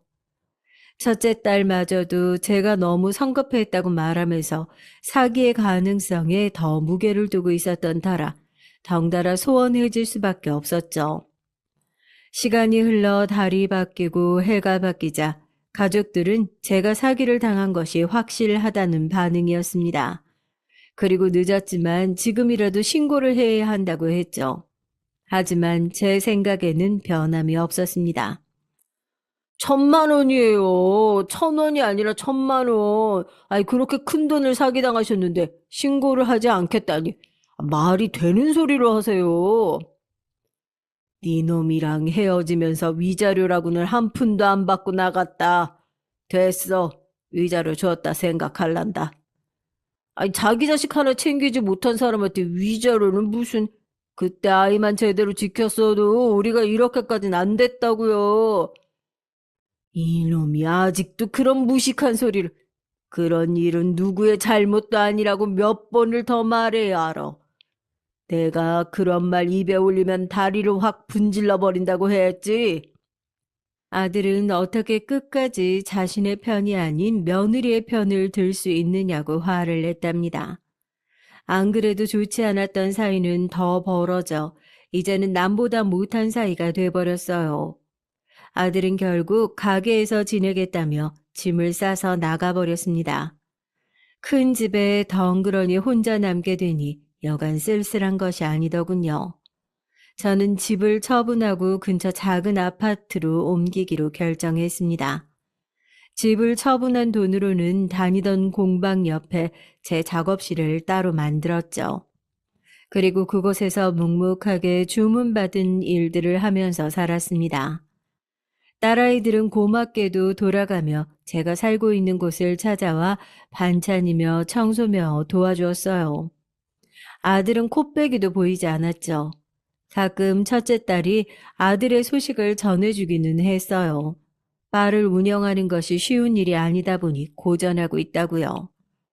장사가 어디 쉬운 일이겠어요? 부지런하게 움직여 본 적이 없는 녀석이 가게를 한다고 했을 때부터 이상하다 싶더니만 그래서 그냥 제가 더 늦기 전에 정리하고 다른 기술 배우던가 하라고 했어요. 얌전히 그러겠다고 하디? 절대 그럴 녀석이 아닌데. 자기도 이젠 지쳤는지 가게 정리할 모양이긴 하더라고요. 저는 첫째 딸의 말에 고개를 끄덕이며 한숨을 내쉬었죠. 그렇게 시간이 흐르는 동안 저는 며느리에게 돈을 빌려주었다는 사실을 점차 머릿속에서 지워가며 살았어요. 아들에게 말 한 대로 위자료를 주었다 생각하고 있었거든요. 그런데 어느 날 공방으로 출근을 했는데 제 스승이자 동업자기도 한 공방 사장이 한박 웃음을 지으며 저를 반겼습니다. 선생님, 아유, 진짜 좋은 소식이에요. 선생님께서 이전에 디자인하셨던 스탠드, 그거 대량으로 만들어 달라고 주문이 들어왔어요. 이렇게 큰 건수는 진짜 오랜만이네요. 돈도 기존 가격의 2배를 쳐주겠다고 하고, 기한도 엄청 넉넉하게 줬어요. 예? 아이, 그렇게 좋은 계약 조건으로 하겠다고 하던가요? 아, 누가요? 사장은 IT 계열의 회사 대표라고 하시면서 직원들에게 창립 기념일에 나눠줄 생각이라고 하면서 디자인을 엄청 마음에 들어 하더라고 말했죠. 저는 IT 회사 대표가 저를 어떻게 알아서 주문을 넣은 것인지 의아하면서도 기분이 좋았습니다. 사장은 오후에 직접 계약을 하러 오기로 했다고 하면서 저만큼이나 기분이 좋아 보였어요. 오후가 되고 긴장되는 마음으로 기다리는데 문이 열리고 낯이 많이 익은 한 남자가 들어왔습니다. 저는 어디서 봤지 요리조리 얼굴을 뜯어보면서 기억을 뒤적거렸죠. 그리고 순간 며느리와 참 많이 닮았다는 생각이 들었습니다. 놀란 눈으로 바라보자 남자가 씩 웃으며 제게 꾸벅 인사를 했어요. 그동안 잘 지내셨습니까? 저를 기억하시겠는지요? 어이구, 사돈 총각 맞지? 사고가 났다고 하더니만, 이제 괜찮은 건가? 네. 누나를 도와주신 덕분에 이렇게 수술도 성공적으로 했고, 무사히 졸업돼서 자리도 잡았습니다. 한국에 오자마자 제일 먼저 찾아오고 싶었어요. 정말 목숨을 구해주셔서 감사드립니다. 누나는, 새아가는 어디 있고 왜 혼자 왔어? 저는 가장 궁금했던 며느리의 안부부터 물었습니다. 사돈 총각은 아직 미국에 있다고 하면서 자신이 먼저 귀국을 하게 됐다고 말했죠. 저는 혹시 무슨 안 좋은 일이라도 있는지 걱정이 되더군요. 사돈 총각은 그런 제 마음을 알았는지 출산한 지 얼마 되지 않은 상황이라 당장 어린 조카와 함께 비행기를 탈 수 없다고 했습니다. 저는 며느리가 결혼을 했다는 소리에 반가운 마음이 들면서도 이제 새아가라는 호칭도 넣어둬야 하겠구나 싶은 생각에 마음 한구석이 아쉽기도 했어요. 누나가 엄청 보고 싶어 했어요. 제가 이렇게 무사한 것도 누나가 새로 인연을 만난 것도 그때 다 도와주신 덕분이라고 하면서요. 정말 그때 감사했습니다. 늦었지만 그때 도와주신 은혜 갚으러 왔습니다. 은혜는 무슨 그런 말 하지 말아요. 내 자식이 한 짓이 있는데 내가 더 해주고 싶어도 못 해준 게 미안할 뿐이지. 그런 말씀 마세요. 남이나 다름없는 이혼한 며느리한테 그렇게 큰 돈 빌려주시는 일이 어디 쉽습니까? 정말 감사드립니다. 누나를 대신해서 제가 이렇게 큰 절 올립니다. 사돈 총각은 그대로 큰 절을 제게 했어요. 고급 정장이 어떻게 되든 상관없다는 듯 말이죠. 저는 허둥대며 괜찮다고 사돈 총각을 일으켜 세웠죠. 탁자에 앉아 정식으로 주문서를 작성하는 동안 사돈 총각은 그동안 어떻게 지냈는지에 대해 자세하게 알려줬습니다. 며느리가 미국에 도착하고 나서 얼마 되지 않아 핸드폰을 도난당하는 바람에 연락을 할 수가 없었다는 얘기도 하더군요. 누나는 빨리 한국으로 오고 싶어 했는데 계획이 좀 바뀌었어요. 제 병간호 하면서 인테리어 공부를 시작했거든요. 센스가 있었는지 대학에 합격을 하면서 귀국이 늦춰졌어요. 그러다 매형도 만났고요. 아유, 일이 잘 풀리고 있는 것 같아서 너무 다행이네. 다행이야. 누나 오면 다시 인사드리겠습니다. 그리고 이번 주문건 잘 부탁드려요. 저희 거래처 분들이랑 직원들에게 나누어 줄 것들 따로 주문 넣었습니다. 저는 이렇게 잊지 않고 찾아와줘서 고맙다는 말을 했습니다. 사돈 총각은 봉투를 내밀며 그때 빌렸던 돈에 이자까지 붙였다고 말을 하며 또 오겠다는 말만 남기고 갔죠. 봉투에는 2천만 원 수표가 들어 있었습니다. 너무 놀란 저는 바로 뒤따라 나갔지만 벌써 타고 온 차는 출발한 상태였어요. 봉투 안에는 작은 메모가 있었습니다. 며느리의 글씨체였죠. 빌려주셨던 돈입니다. 과하다 생각하지 마시고 받아주세요. 당시 제게 빌려주셨던 1,000만 원은 이보다 더 큰 가치가 있었습니다. 저는 고이 메모를 지갑에 넣고는 수표를 챙겨 은행으로 향했습니다. 사돈 총각이 다녀갔다는 소리를 어디서 들은 것인지 아들에게서 연락이 오더군요. 얼마를 돌려받았는지 묻는 아들에게 더 이상 관여할 부분이 아니라고 딱 선을 긋고는 전화를 끊어버렸죠. 그 뒤로 몇 번이나 연락이 왔지만 저는 깔끔하게 무시를 했습니다. 아들은 그런 상황이 답답했는지 집으로 찾아왔더라고요. 아, 왜 전화는 아예 안 받으세요? 네가 무슨 말을 할지 불보듯 뻔한데 내가 받을 이유가 있나? 너한테 줄 돈 한 푼도 없으니까 누나들 말처럼 가게 접고 기술이라도 익힐 생각해. 돈 얘기 아니거든요. 아, 그리고 어차피 가게 정리하는 중이니까 잔소리 좀 그만하세요. 벌써 가게를 정리 중에 있다는 말에 저는 의외다 싶었습니다. 첫째 딸이 그렇게 말은 했지만 그래도 고집부릴 줄 알았거든요. 정신을 좀 차린 것인가 약간의 기대감이 들기도 했습니다. 하지만 사람은 고쳐 쓰는 것이 아니라고 본성이 어디 가겠어요. 그 오랜 시간 동안 고쳐지지 않은 품성이 그렇게 단번에 달라질 리가 없었죠. 아들은 사돈 총각에 대해 묻기 시작했습니다. 처남 IT 대표라면서요? 어느 회사래요? 아, 돈 많이 벌었대요? 아, 사업은 어떻게 확장할 생각으로 한국 왔다고 해요? 내가 그런 것까지 물어볼 이유가 뭐가 있겠니? 당시에 빌려준 돈으로 수술 잘했다고 인사하고 간 사람한테. 그리고 설사 내가 물었다 치더라도 너하고 무슨 상관이 있다고 궁금해하는 거냐? 아, 왜 상관이 없어요? 천안 매형사였는데 우리 집에서 학교 다니면서 밥 얻어먹은 값은 해야죠. 뭐? 천안매형. 너는 내가 세아가한테 돈 빌려줬다고 했을 때 뭐라고 했냐? 남남이 된 지가 언젠데 그런 사람한테 돈을 빌려주냐고 했어, 안 했어? 그랬으면서 이제 와서 천안매형? 저는 아들의 못된 생각이 뻔히 보여 버럭 화를 냈습니다. 물론 제 화가 아들에게 아무런 영향을 주지 않는다는 것도 너무 잘 알았지만 그냥 넘어갈 수 없었죠. 저는 아들에게 사돈 총각은 물론 며느리에게 연락할 생각은 조금도 하지 말라고 경고를 했습니다. 이미 결혼해서 잘 살고 있는 집 관련도 없는 사람이 나서서 왈가왈부할 상황이 아니라고 말이죠.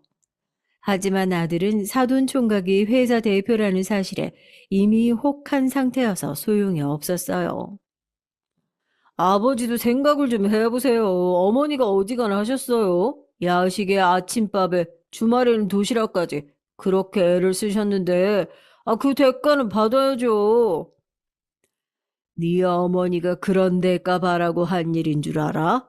그리고 설사 대가를 그쪽에서 치른다고 해도 네가 왜 나서서 난리냐?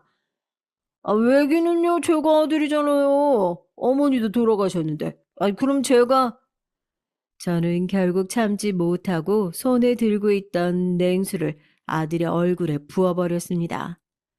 갑자기 쏟아진 찬물에 아들은 펄쩍 뛰며 무슨 짓이냐고 소리를 질렀어요. 저는 냉정하게 아들을 바라보면서 두 번 다시 내 눈에 띄지 말라고 호통을 쳤죠. 아버지는 항상 제 편을 안 들어주시는군요. 어떻게 사사건건 반대만 할 수 있으세요? 진짜 제가 아들이기는 해요. 가게 결국 다 정리해서 제 손에 남는 것도 없는데, 아, 이렇게라도 기회를 잡아야 제기라도 할 것 아니에요. 아버지한테 도와달라고 하는 것도 아닌데, 왜 그러세요? 제기? 기회? 이놈아, 사돈 총각이 왜 네 제기의 기회야? 너하고 아무 관련 없는 사람이다. 설사 관계가 있다고 하더라도 네가 할 말이 아니지. 네가 세아가한테 어떻게 했는데. 그리고 이만큼 키워줬으면 부모 할 도리는 다 했다. 앞으로는 네 인생 네가 알아서 살아. 나도 이제 아들 없다 생각하고 살란다. 그리고 사돈 총각이든 세아가든 찾아가기만 해봐. 내가 호적에서 파버리는 것으로는 안 끝날 테니. 저는 공방 구석에 있는 빗자루를 들어 먼지를 쓸어내듯 아들을 내쫓았습니다. 아들은 어떻게 자신에게 이럴 수 있느냐며 난리를 쳤지만 저는 단호하게 더 이상 부모 자식 인연은 없다고 말했어요.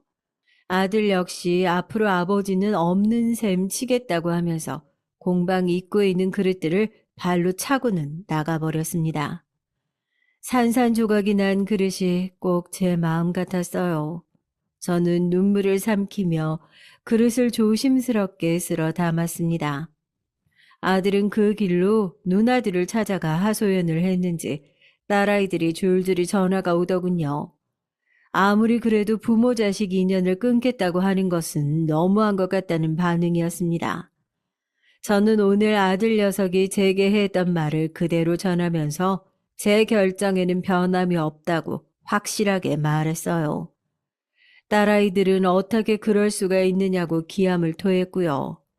저는 앞으로 아들에 관한 얘기는 제게 전할 필요가 없다고 못을 박았답니다.